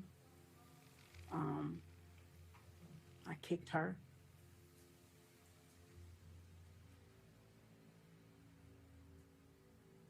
Okay, I just want to clarify a few things. And perhaps you don't know, but did this happen on or about May 25th, 2014? May 25th is actually the day she died. Well, the day I killed her. And you said you killed her by putting a grocery bag over her head? Yes, that day, Maddie would tell me different things because he was doing this to him for years. And I did not know that. You get what I'm saying? And I didn't find out till 9 months later. She had started with Stephen. She ruined my son, okay? She started with Stephen before he even started. So, yes, I put a bag over her head, but it got worse that day. Yes, I did. It got worse that day because Matthew would tell me how she would take her pad, her menstrual pad, and squeeze her blood out in his mouth, okay? And it was just, it was over with after that. It was over with. You meant to kill her? I definitely meant to kill her. Okay. It wasn't an accident? No, not at all. If I had a chance to do it again, I would. When you went and got the grocery bag and suffocated her, that was your intent? Yes. She was standing in the bathtub. I was throwing hot water on her. My son was standing to my right outside the bathroom door, and he was telling me everything he was telling me. I looked at her, and I'm like, you did this? And she was like, yes. So I actually had a stick, and I was hitting her in the head. Every time he told me something, I hit her very hard in her head, and I was throwing hot water on her. And when I actually took her out of the bathroom, I took her back in her room, And I just kept staring at her, and I said, excuse my language, but I'm like, why the fuck would you do this to him? Just like, you know, I'm constantly asking her. She kept saying, I hate him. And I'm like, you hate him? You know? And she admitted to me that she hated Gabrielle, she hated Steven, she hated everybody. And I'm asking her why. She says, everybody always think Matthew's so cute. And I'm like, so you fuck your brother, because you get what I'm saying? So I meant to. I definitely meant to. And I do not feel any remorse for what I did to Stoney, because she had no remorse for what she did to my son. And it's not only raped him, she gang raped him with Steven. Matthew, we're all sitting on the floor, and he was telling me, this is how I found out about both of them doing it together. But it was too late. Steven was gone. But Matthew told me that Stoney would actually make him sit there while, in his words, her and Stoney did the nasty stuff, and then they did it to him. And so this was your way of inflicting punishment? Definitely. Okay. Okay.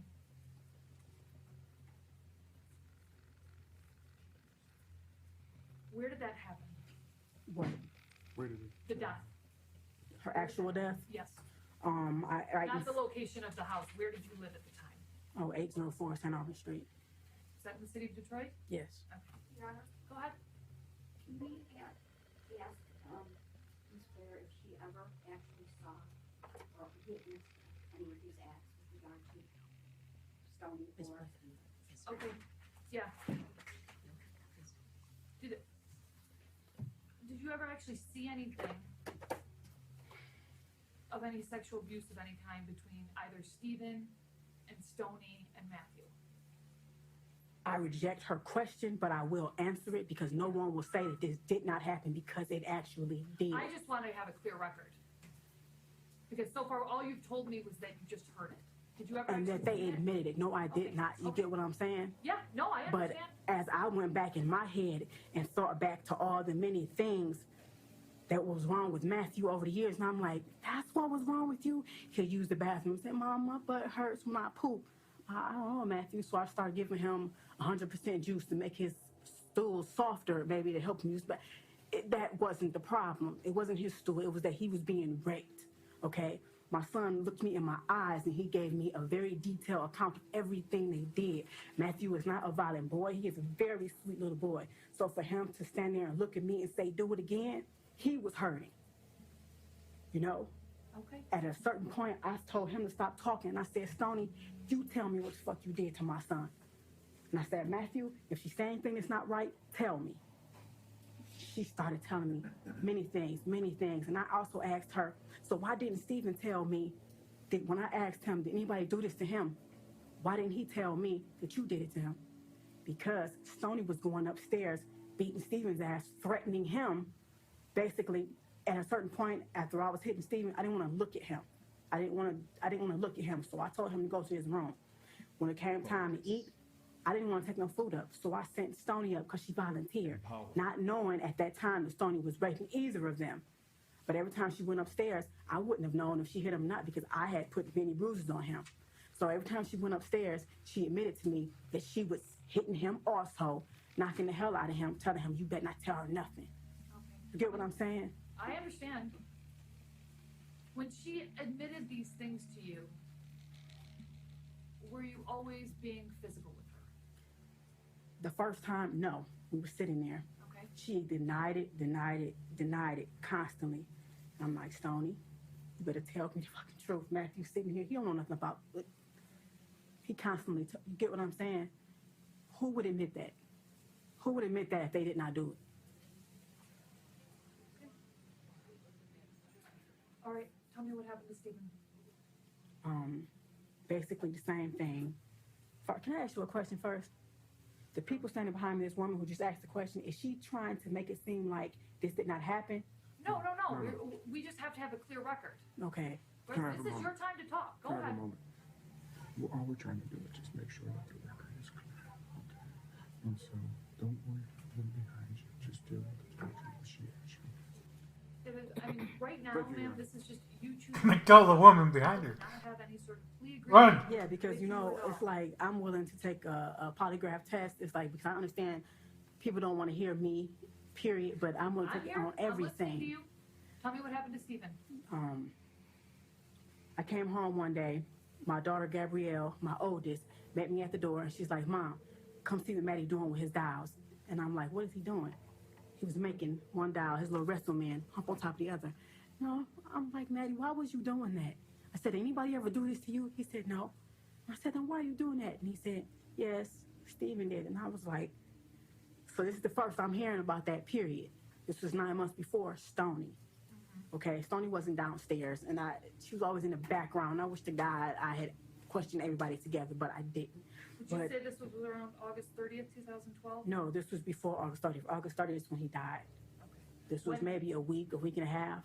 Before he died? Yes. Okay. So that, Matthew telling you that set off some action? Yes, I went upstairs because Stephen was upstairs in his and Matthew's room. And I went upstairs and I said, "Stephen, Matthew said you was humping on him." And then Stephen stood up and he looked at me, and right then I could tell something was wrong in his face because he was just like this. Ain't no more kid. I know my kid would have been like, "What?" That's not what he did. He stood up and looked at me like he done lost his mind, okay? And it just, hearing that from him had me fucked up in my head, period. But I asked him, I said, "Stephen, tell me the fucking truth. Was you humping on Matthew?" He said, "Yes, but that was all." And I said, "Did you hump on him with your underwear off?" He said, "No." Matthew yelled out, "Yes, he did." And I just remember going in the hallway, walking back and forth, and I walked back up and I was like, "You fucked your brother. You get what you fucked your brother." So I'm looking at them too. I'm looking at them like, what? I can't understand. So I start punching Stephen. You know, I'm like, "What the fuck is you doing to him?" I just start asking him questions. Matthew at this point is just spilling out. He's just spilling out. "And Mom, and he's doing like this, and he do this thing almost every night." He telling me how the reason I put bags over Stephen's head is because we had Maddie. I thought Maddie peed in the bed. My son was never a bedwetter. Didn't know it was Stephen waking up every morning pissing on Matthew like he was a damn piece of shit, okay? They had bunk beds. Stephen would get out the bed in the middle of the night. You would rape him in his own bed. You would pee on him instead of going to the bathroom. I'm waking up every morning thinking Matthew's a bedwetter. So we just wash him up and go, you a bedwetter. Let's talk about what you did to Stephen. The reason I put bags over Stephen's head is because my son told me that the plastic on his bed, because I thought he was a bedwetter, he said, "Sometimes, Mom, I couldn't breathe. Stephen was laying on me and he had my face down in the plastic on the bed. I couldn't breathe and he was humping on my butt like a basketball." That's when I got a garbage bag and started putting it over Stephen's head. And I started asking him, "Bitch, you know what I'm saying? You see what this feel like? You can't breathe?" I'm not gonna broadcast this. I'm gonna move on to the not for. I'm sorry. I have nothing wrong. There's nothing wrong with listening to this. Very important. I don't feel like.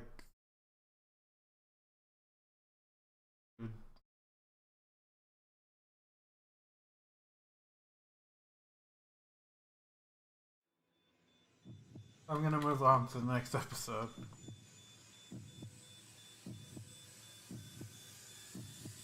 If you want to listen to it, it's on Case File.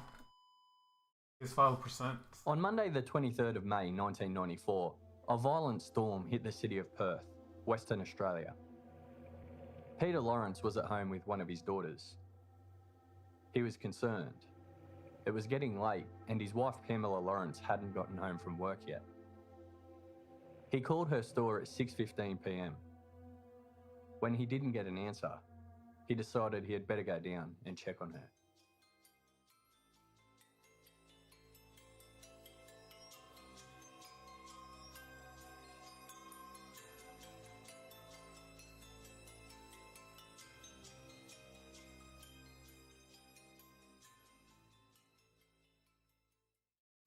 Andrew Mallard was born on the 16th of August 1962. His parents were Roy and Grace Mallard. Andrew was born in England, where his father Roy had a long career in the army. The Mallards were a hard-working, well-respected and law-abiding family. Andrew also had an older sister, Jackie, who was 10 years older than him. The Mallards left England in 1967 and moved to Perth in Western Australia. Andrew had difficulty fitting into his new country. He was exceptionally tall for his age, and that, combined with his English accent, was good enough to make him a target for bullies. Kids would mimic his accent, call him lots of colourful names, and some went as far as to attack him physically. Andrew never felt like he belonged. High school was even worse. Andrew being the type of kid that bullies could feel safe in hitting because they knew he wouldn't hit back. Andrew left school at 16 with no plans or career path in mind. When he turned 18, Andrew started hitting the nightclub scene. He was now a 6 foot 6 inch tall adult. He definitely stood out in the crowd. It was the nightclub scene that introduced him to marijuana, and he was soon smoking it regularly. His parents didn't approve of where Andrew was heading in life. He was broke, unemployed, and living at home. So he decided to do something he thought would impress them. He enlisted in the army. But he wasn't cut out for it. He never made it through basic training, instead being offered a medical discharge due to a mild sleeping disorder. Andrew returned back to Perth and got back to his old nightclubbing and dope smoking ways. He felt lost in life, without a purpose. Convinced he didn't belong in Australia, he pestered his parents to buy him an airfare back to England. But he didn't do much good over there either, and it wasn't long before his parents were paying for an airfare to get him back home to Perth. By this stage, Andrew was on the verge of a complete breakdown. He couldn't go outside because he started suffering from extreme anxiety and panic attacks. His father Roy sent him to a psychologist, who he met with every week for a few months. It really helped him start to get back on track. Andrew stopped smoking pot and he felt like he was ready to move out and face the world again. He moved into a shared accommodation place in South Perth. But his newfound optimism was short-lived when he was unsuccessful at a number of job interviews. When one of his housemates lit up a joint, Andrew couldn't resist his old habit. Within a few months, he was broke and homeless, wandering the streets of Perth. In May 1994, Andrew met a girl named Michelle. He was instantly attracted to her. The feeling wasn't mutual, but Michelle did allow Andrew to sleep on her lounge. He couldn't believe his luck. An attractive woman was taking him in. She lived in a flat just off Glyde Street in Mosman Park. It took less than a week for Andrew to outstay his welcome though. Whenever Michelle started hinting it might be time for him to move on, Andrew did whatever he could to find her some marijuana. Michelle loved to smoke, and when she was stoned, the talk about him moving out stopped. Michelle didn't even know Andrew's real name. She believed Andrew was an English backpacker named Andre, who just needed somewhere to crash while he waited for some money to be transferred from England. Focus. That story didn't last long because Michelle found a copy of his resume in his backpack. But Andrew wasn't about to tell his real story. He said he was really an agent from Interpol, working to break an organised crime syndicate in Fremantle. His real name was Michael Faraday. The resume for Andrew Mallard was part of his cover. Apparently, Michelle bought the story. What the Oh. Andrew was in the middle of a manic episode. He was spiralling out of control. He had been coming under the attention of local police due to his ever-increasing erratic behaviour. But on the night of Sunday the 22nd of May 1994, he took things up a notch. Andrew left Michelle's place and went to a nearby unit block, where a former boyfriend of Michelle's lived. He started bashing down the door of the caretaker's unit, demanding that the caretaker let him into the unit of the old boyfriend. His story? He was a drug squad detective and he had just received information there were drugs stashed in his unit. When the caretaker told Andrew she didn't have a key, he broke down his door. He was actually there to look for some items that Michelle claimed her old boyfriend had stolen from her. He was basically just trying to impress her. Andrew didn't find the stolen items in his unit, but he did steal his guitar and a few jackets. But it didn't take long for the old boyfriend to put it all together, and very soon the police came looking for Andrew. He was arrested the next day, Monday the 23rd of May, 1994. While he was back at the police station, he was left unattended at a desk for a period of time. So he helped himself to a police tie-pin and a badge. He thought those would come in handy to help sell his story to Michelle and impress her even more. He was at the station until about 3:45 p.m. when he was released. He waited around for a while before eventually finding a taxi. He jumped in and instructed the driver to head to Mosman Park. He got there around 5 p.m. On that afternoon, Perth was hit by a massive freak storm. There were gale force winds, lightning, thunder, and heavy rain. The type of storm that knocked down power poles and blacked out traffic lights. Pamela Lawrence was working in her jewellery store called Flora Metallica. It wasn't a traditional type of jewellery store. Pam liked to dip everyday items into various metals and create her own unique style of jewellery. Her shop was located in the Glyde Street shopping area in Mosman Park, near Michelle's unit. Pam was a theatre nurse before deciding on the career change. She had been lovingly married to Peter Lawrence for 23 years, and they had 2 daughters, Amy and Katie. Pam was a friendly, bubbly person who could light up a room. Mosman Park is a mostly affluent suburb of Perth, 11 kilometres or roughly 5 miles southwest of the CBD. With the Indian Ocean to the west and the Swan River to the east, it has its fair share of grand, expensive houses and well-to-do residents. Although it did have its share of government housing units, where a lot of the residents were less desirable types. Most were unemployed and addicted to drugs, turning to crime to fuel their habits. The shops around Glyde Street had been the targets of several recent break-ins. Flora Metallica hadn't been broken into, but somebody had thrown a brick through the front window. The recent criminal activity led Pam to instruct her staff members that if anyone broke in or tried to rob them while they were there, just to hand over whatever they wanted. Money and material objects weren't worth getting hurt over. Pam did have a staff member working with her that day, Jackie Barston, but she finished at 3 p.m. After that, Pam was by herself. Still on that same afternoon, the 23rd of May, 13-year-old Catherine Barsden had been picked up from school by her grandmother. Catherine, the daughter of Jackie Barsden, who worked at Flora Metallica with Pam. In order to get home, Catherine's grandmother had to drive directly past the store. They actually got stopped at traffic lights directly outside. Catherine got a shock when she looked inside the shop from the car and saw a strange Caucasian man standing behind the counter. She described him as being 30 to 35 years old, medium build, a slight orange beard, 6 feet tall, and it looked like he was wearing a bandana.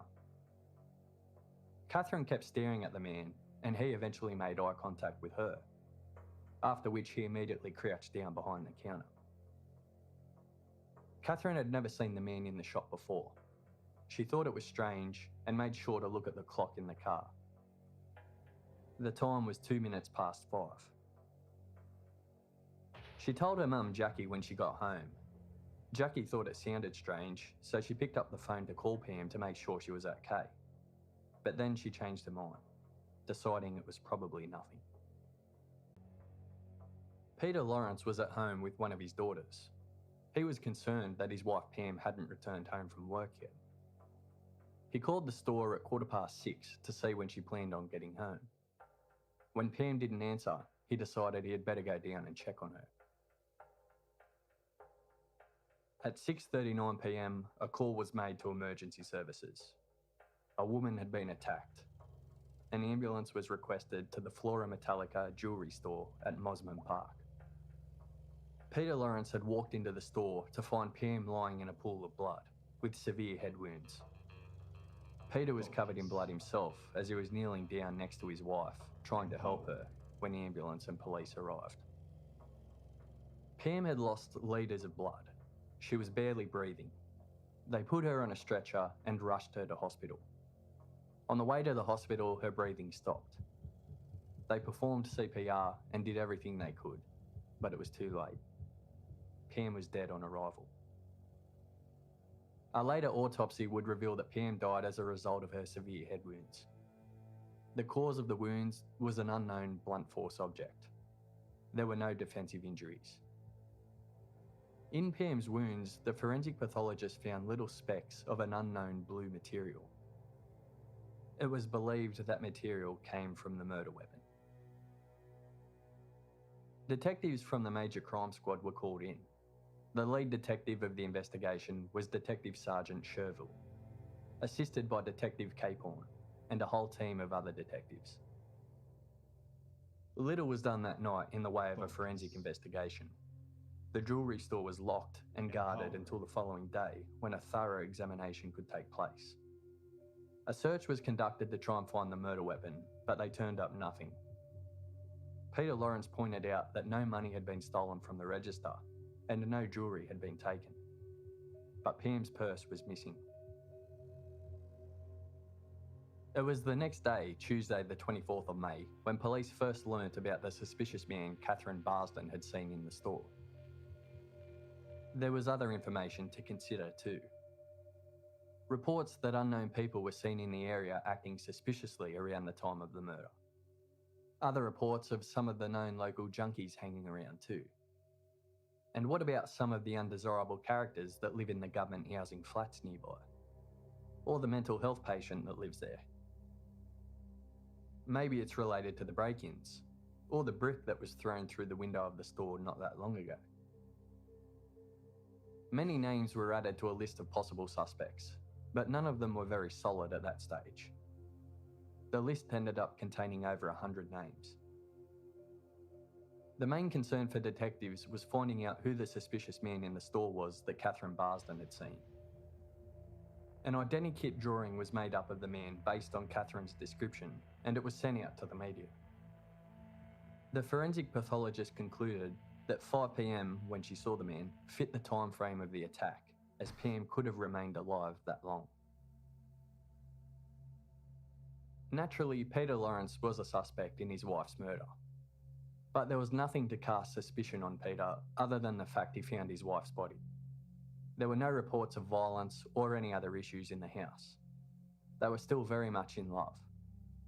His daughters had no doubt that he was innocent. It was Thursday, 3 days after the murder, when the name of 31-year-old Andrew Mallard was first mentioned to police. As part of the investigation, police did an extensive door knock of surrounding residents. One of the people they spoke to was Michelle, the girl who had let Andrew sleep on a lounge. It was Detective Capehorn who spoke with her, and he learnt all about Michelle's strange housemate, with his weird stories and unpredictable, erratic behaviour. He had been arrested for the break-in on the morning of the murder, and she was sure he didn't get home until about 6:30 p.m. that night. Andrew wasn't home to be questioned though. He had already attended court for the break-in charge, and the judge recommended that he be sent to Greyland Psychiatric Hospital for a 28-day mental health assessment. That got Detective Capehorn even more interested. Capehorn went to the hospital to speak to Andrew. He thought to himself that he sort of looked like the identikit picture that was made of the man Catherine Barsden saw in the store. He let Andrew know he was investigating the murder of Pamela Lawrence and asked where he was at the time of the murder. Andrew let Capehorn know that after he got released from the police station, he caught a taxi back to Michelle's unit in Mosman Park, getting him there around 5 p.m. That didn't fit with what Capehorn had been told by Michelle. She said it was more like 6:30 p.m. when he got home. Capehorn also found out that Andrew used to wear bandanas, although he said he stopped wearing them several months earlier. Capon then paid a visit to the taxi company. He found the driver who picked up Andrew. The driver didn't have any trouble remembering him because he said he was a rock star from England. He said he didn't drop him off at Michelle's unit block. It was a completely different unit block. Nearby, but definitely not Michelle's. Andrew told the driver he was just going in to get some friends and he would be right back. It was 5 p.m, but Andrew never returned. By 20 past 5, the driver realised he had done the runner on him. Capon returned back to the hospital the next day, eager to question Andrew about this new information. He wanted to know more about this missing 90 minutes between 5 p.m. when he got out of the taxi and 6:30 p.m. when Michelle says he got home. It was during this second chat that Andrew came clean. He admitted running off without paying for the taxi, and he says he got dropped off at that particular unit block because he knew people who he could score dope off in there. Andrew gave numerous names of people he was with or spoke to. Detectives canvassed the unit block trying to verify his story, but they couldn't. No one remembered being with Andrew during that time. Capon got a warrant and took Andrew's clothing for forensic testing. His right shoe tested positive for 2 different blood groups. One was undetermined. The second was from blood group B, the same blood group of Pamela Lawrence that was found in only 4% of the population. Inconsistent stories, no alibi, an admitted drug user who was displaying such bizarre behaviour that it led him to being sent to a psychiatric hospital on a court order. And now there was the blood. Capon was convinced he had his man. He briefed the rest of the detectives on the case what he had uncovered. And on Friday the 3rd of June, the full result of the DNA test was revealed. The moment Capon had been waiting for. Was it Pamela's blood on Andrew's shoe? No. The initial tests were incorrect. It was actually Andrew's blood. It was the following Friday, the 10th of June 94, that Andrew was released from hospital. He was diagnosed with manic depression and bipolar disorder, but he didn't have to stay there any longer. His condition was manageable so long as he agreed to keep regular appointments for treatment. Andrew had to reappear before a judge, who ruled that he was officially free to go. Detective Capon was waiting for him in the courtroom. He approached Andrew and asked if he was prepared to go back to the station and answer a few more questions. If he agreed, Capon would give him his clothes and shoes back. Once they got to the police station, they went straight into an interview room. They went back over Andrew's story, what he did and where he was on the day of Pamela's murder. Andrew gave the same version. He was released from the police station, caught a taxi, did the runner, tried to buy some marijuana, then returned to Michelle's flat. He also informed Capon that he had been inside Flora Metallica in the days before the murder. He was trying to sell some of his jewellery, but he was told they weren't that type of store. Andrew wasn't under arrest. Officially, he was there of his own free will, having a chat and to get his clothes back. So his rights weren't read to him. They started poking holes in his story about the missing 90 minutes. Andrew would give a name of someone who he thought he had spoken to in that time, and the detectives would knock it down. Sorry, we've spoken to him, and it was actually Sunday, the night before the murder, that you were together. How come you can't remember where you were or what you were doing, Andrew? Why are you lying, Andrew? What are you trying to hide, Andrew? Yeah, Andrew. Just make it easier on yourself. Tell us the truth. What really happened? We can help you. The detectives also knew about the tie pin and police badge Andrew had stolen to impress Michelle. When asked about those items, he said a friend had given them to him, but they had serial numbers. The detectives knew he was lying. After about 6 or 7 hours into the interview, Andrew started giving an account, like a hypothetical account, what he believed happened. as if he was a psychic, saying that he could get into the killer's head and read his mind and see what happened. He started saying he thought the person responsible was evil and scared, and he just kept hitting Pam and couldn't stop. This got Capehorn's attention. He read Andrew his rights. Andrew continued giving his theory. I think he was just looking to steal something. He went in through the back door. She was still in the shop locking up and saw him. He got scared, so he kept on hitting her and couldn't stop. He hit her on the head repeatedly with a wrench. Then he saw the girl in the car looking at him. He got scared and had to get out. So he moved the body, dragged her to the back door. She was making gurgling noises, so he hit her again, then ran out. Where was the wrench, the detectives asked. Andrew said the killer caught a train to North Fremantle and threw it in the ocean. Andrew was trying to please the detectives and tell them what they wanted to hear, so he could get out of the interview room. Capehorn took Andrew's third-person account as a confession. When the detectives wanted to go back through his story again and get to the bottom of how he knew all that information if he didn't do it, Andrew lost it and started yelling and swearing, denying he was responsible, protesting his innocence. Andrew's aggression led to a physical altercation, and he ended up biting Capehorn. The interview was over. They charged him with assaulting a police officer, but he wasn't held in custody. He was released. He never got his clothes or shoes back, though. None of that first interview was recorded. The detectives made notes of what was said, but they weren't signed by Andrew. While that interview was being conducted, Peter Lawrence was on the phone to Detective Sherville.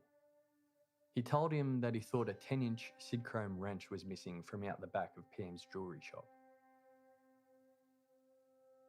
The reason Andrew was allowed to go was so they could run an undercover operation on him.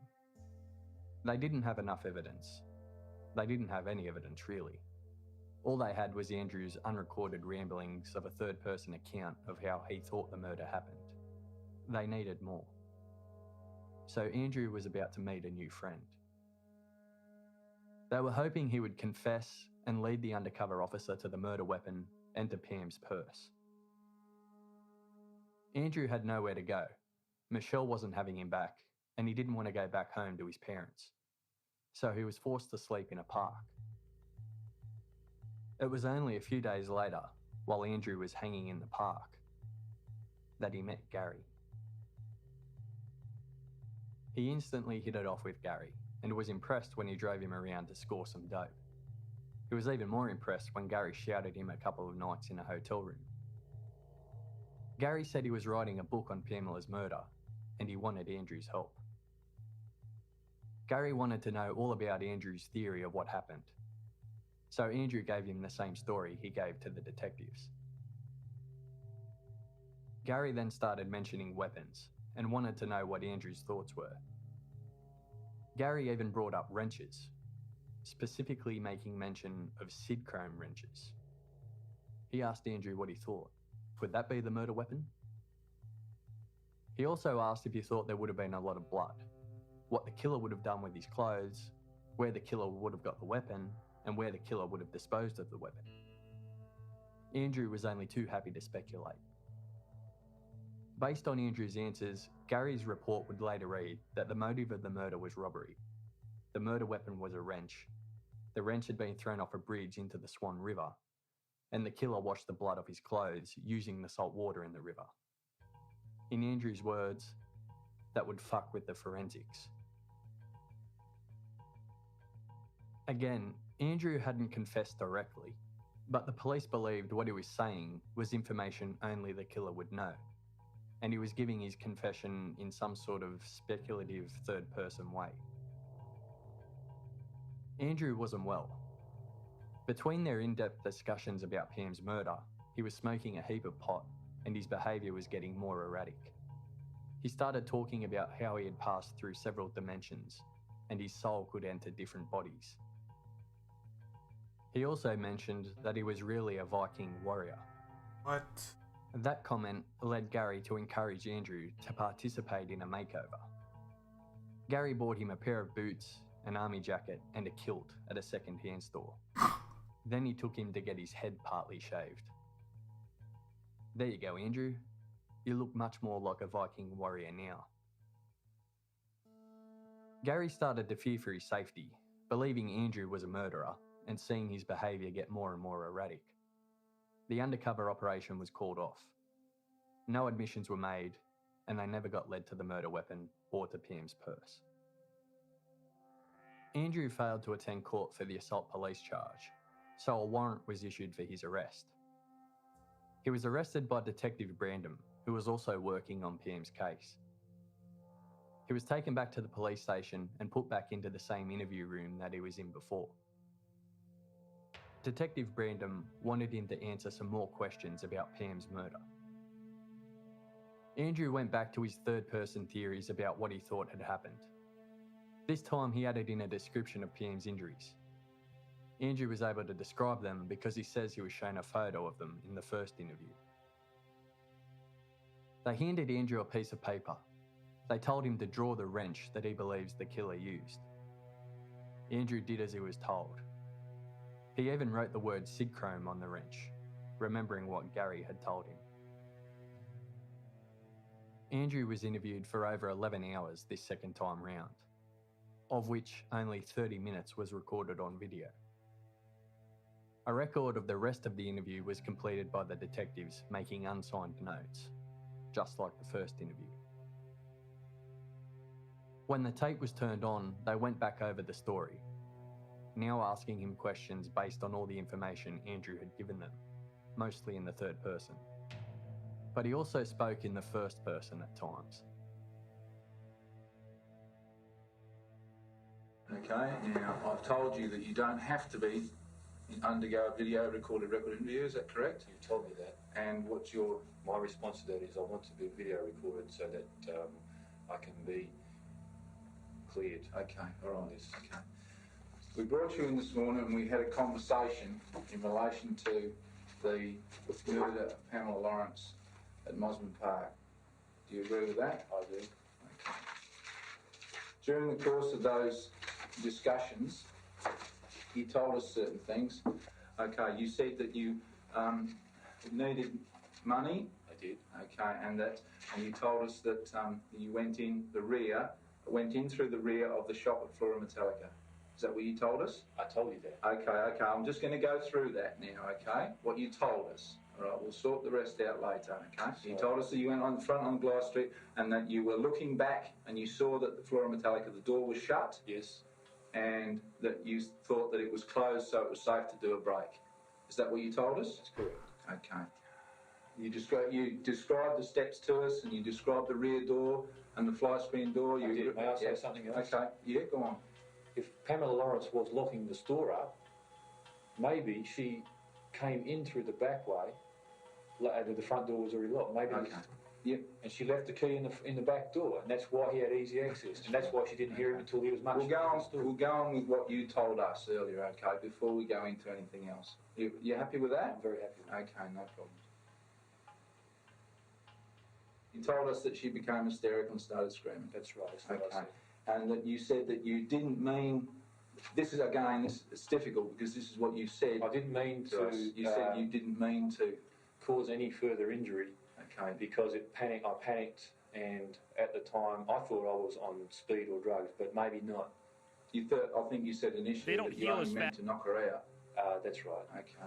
You told us that she was dressed in what? A skirt of some sort. Again, being a woman of taste and sophistication, she would have had to be worn not a skirt like this, but one that joins up. All right.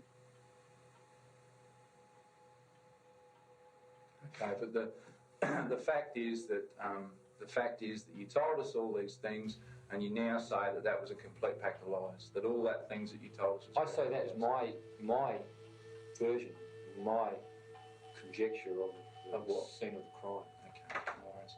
We'll leave it at that. You told us you went in through the rear of the shop at Flora Metallica. I told you that. Now, you said you went into the shed. Yes.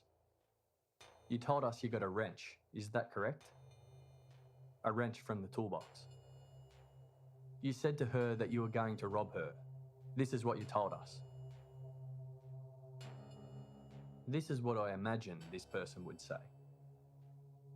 Okay, what I'm saying is, this is what you told us. And you said to us, you hit her how many times? I would say 6 to 12 at the max. The autopsy report said 12. 12 was a good answer. And on the questions went. Even though the detectives maintained only the killer could know this information that Andrew was giving, a lot of it was actually incorrect. His description of Pam's purse and handbag were wrong. His description of the car Catherine Barsden was in was wrong. His description of what Pam was wearing was wrong. His description of the back of the shop and what was stored there was also wrong. After the interview ended, Andrew still had to face court over the assault police charge. The judge sent him back to Greyland Psychiatric Hospital for another assessment. 2 days later, Detectives Sherville and Capehorn met with top prosecutor. Yeah, I'm John not McKechnie. sure if he's guilty. They presented their case to him, which was basically just Andrew's mostly third-person confessions. McKechnie said that without the video, then there definitely wasn't enough for a case. They couldn't just go with the unrecorded, unsigned notes that the detectives made. But the video was the clincher. He gave the detectives the go-ahead.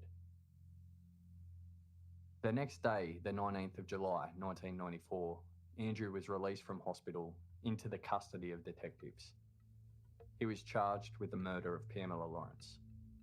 He wasn't sent back to the hospital. He was sent to prison. The first step in the court process was a preliminary hearing to see if the prosecution had enough evidence to send the case to a trial, Oh, he and said to he see was what evidence sent would be to prison? allowed into the trial. He was sent to jail. The judge is ruled where you that go the when you're- unsigned records of Andrew's confessions would be admissible, and that the prosecution had enough evidence to proceed. A trial date was set for the 2nd of November, 1995. Andrew had no money, so he was represented by legal aid. Some might be more familiar with the term public defender. He wasn't convinced that his public defender was up to the task, so he requested a barrister. The public defender actually agreed with him, and he applied for funding to get a barrister onto the case. But it was left late, so in order to make that happen, they would need an adjournment. The judge didn't allow them one. The trial was to proceed as scheduled. The case was prosecuted by Ken Bates. He presented it to the jury in his opening statement as a robbery gone wrong. Andrew went to the jewellery store with the intention of breaking in, thinking no one was there. He was surprised to see Pamela still working late. He panicked and bludgeoned her to death with a wrench. He stole her purse, but left before he could steal anything else due to his panicked state. During the trial, the 30-minute video was presented. Bates described it as a confession, intricate in nature, with details only the killer could know. Although the video did start and end with Andrew protesting his innocence. Capehorn took the stand, and it took several days for him to give his evidence. He went through the first 8-hour interview, reading the notes that were written down, but not signed or recorded on video. Bates didn't call Gary as a witness. In fact, the undercover operation wasn't mentioned at the trial at all. Andrew took the stand and gave evidence. He denied everything the prosecution was alleging. At one point, he even looked at Peter Lawrence and said, "I did not kill your wife, Mr. Lawrence. I had nothing to do with it." He I don't also think he denied did it. saying he had killed Pam with a wrench, saying it was his theory that's what the killer used. The trial lasted for 2 weeks. It didn't take the jury long to reach their verdict. guilty. What? I don't think He was sentenced on the 21st of December 1995. The judge had this to say. You showed no sign of remorse during your trial or now. At trial, you displayed confident, assertive behaviour and displayed clear evidence you are a manipulative individual prepared to lie, cheat, steal, and defraud if the need arose. You went to the shop to commit burglary, but when you realised that you would be identified, you panicked and struck Pamela Lawrence repeatedly with a heavy wrench. Andrew stood up and screamed, "I did not." The judge continued. The blows were delivered until you were satisfied she was dead. Your sentence will be 20 years of strict security, life imprisonment. Andrew continued to scream and protest his innocence as he was dragged away. The 20 years that was mentioned was the non-parole period. So it was possible that Andrew would never be released, especially when a big factor in parole is remorse. Andrew appealed his sentence and it was heard at the Court of Criminal Appeal in June 1996. 3 Supreme Court judges sit on the appeal. Andrew is now being represented by a barrister. Empowered. His barrister attacked the confessions, labelling them unreliable because only 30 minutes was recorded out of 19 hours of total interview time. And a video camera was available in the room the entire time. He also heavily attacked the inaccuracies of Andrew's confession, the descriptions of the purse, the car Catherine was in, the shop, and what Pam was wearing. The fact that there was no forensic evidence, no positive ID, and no murder weapon were all raised, as was the timing. It was extremely unlikely Andrew would have been able to get out of the taxi at 5 p.m, then run to Flora Metallica to be seen by Catherine Barsden 2 minutes later. The prosecution relied on what they called the 15 things in Andrew's confession that only the killer could know. But as you've heard, some of these details were given to Andrew, like the Sid Chrome wrench. They couldn't even prove a wrench was the murder weapon. They certainly hadn't found the murder weapon, yet it formed one of the 15 points in Andrew's confession that only the killer could have known. The 3 appeal judges listened to both sides and retired to reach their verdict, which came 3 months later. And it was unanimous. Andrew's appeal, dismissed. Conviction upheld. What?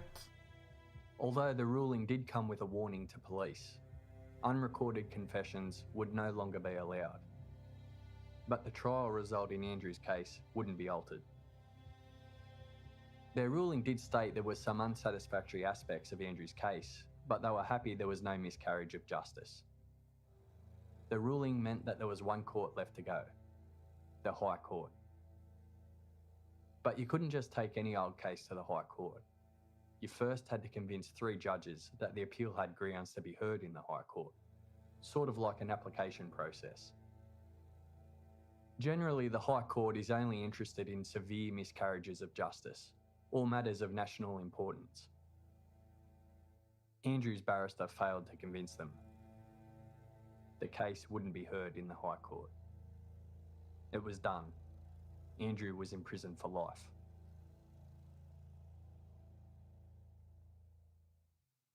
Andrew struggled to cope with the ruling, demanding to take a lie detector test, even demanding to be injected with truth serum, not knowing these weren't actually options. As time went on, he started to believe he was the victim of a big conspiracy. They must be trying to brainwash him. The real killer was a powerful man, so Andrew was set up as a patsy. He started to believe everyone was in on it. The real murderer, the police, the lawyers, the judges, the prison guards, everyone. The long interviews he had were actually brainwashing sessions designed to convince him he was responsible. He even went to the prison library, trying to find anything he could about brainwashing and hypnosis, convinced this must be the answer. The idea continued to grow in his head. He started to see the prison as a brainwashing facility.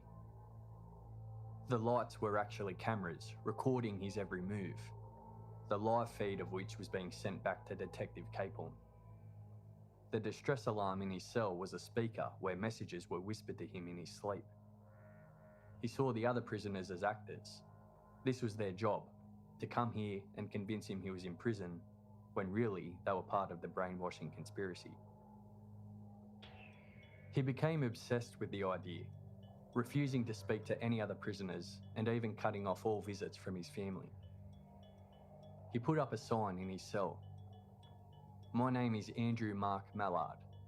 I will not speak to any police or member of the justice system, prisons department, or any other authority without proper legal representation.